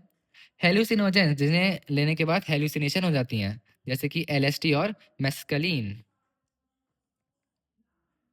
इनहेलेंट्स, जिन्हें सूंघ के नशा होता है, जैसे gasoline, glue, paint thinner, spray paint, correction fluid, इसलिए वाइटनर बंद करा दिए थे बीच में। और स्प्रेज, टबैको में सिंपल सिगरेट और बीड़ी। ओपियोइड, जो ये ओपियोइड पौधों से बनते हैं। मॉर्फिन, शायद मुझे पक्का नहीं पता। हीरोइन, कफ सिरप भी ओपियोइड है, याद रखना, ये थोड़ा अनरेटेड है ना, इसलिए ओपियोइड में morphine, heroin, cough syrup, pain killers, analgesic, anaesthetics. Analgesic यहाँ भी है, पर मेन यहाँ पे था कैफीन करना। अब सिडेटिव्स, हिप्नोटिक्स और एंशियोटिक्स, जो भी है एंशियोलिटिक्स, ये दवाइयाँ होती हैं, इनका भी नशा हो सकता है, जैसे स्लीपिंग पिल्स और एंटी एंजाइटी मेडिकेशंस। तो पूरा चैप्टर हो गया, देखिए ना, इसमें वापस रिवीजन की ज़रूरत नहीं है, जैसे मैंने पिछली वीडियो में करा था, उससे 10 मिनट एक्स्ट्रा बनावटी लगती हैं, क्योंकि हर चीज़ हम यहाँ भी बार बार पढ़ ही चुके थे। देखो मेन चीज़ इसकी ये है, चाहो तो स्क्रीनशॉट ले सकते हो, वैसे मेरी राइटिंग बहुत गंदी है। मेन पॉइंट जो लिखने हैं इनके 6 नंबर के आंसर में। अब ये कोड मैंने बनाए थे, पर अब मुझे बिना इसके याद हो गया है, इसलिए मैं बिना इसके इस मैंने ध्यान नहीं दिया। इन सब जो छोटे छोटे कोड है ना, इन पे मैंने फोकस नहीं करा इस बार। ये वाला बढ़िया था।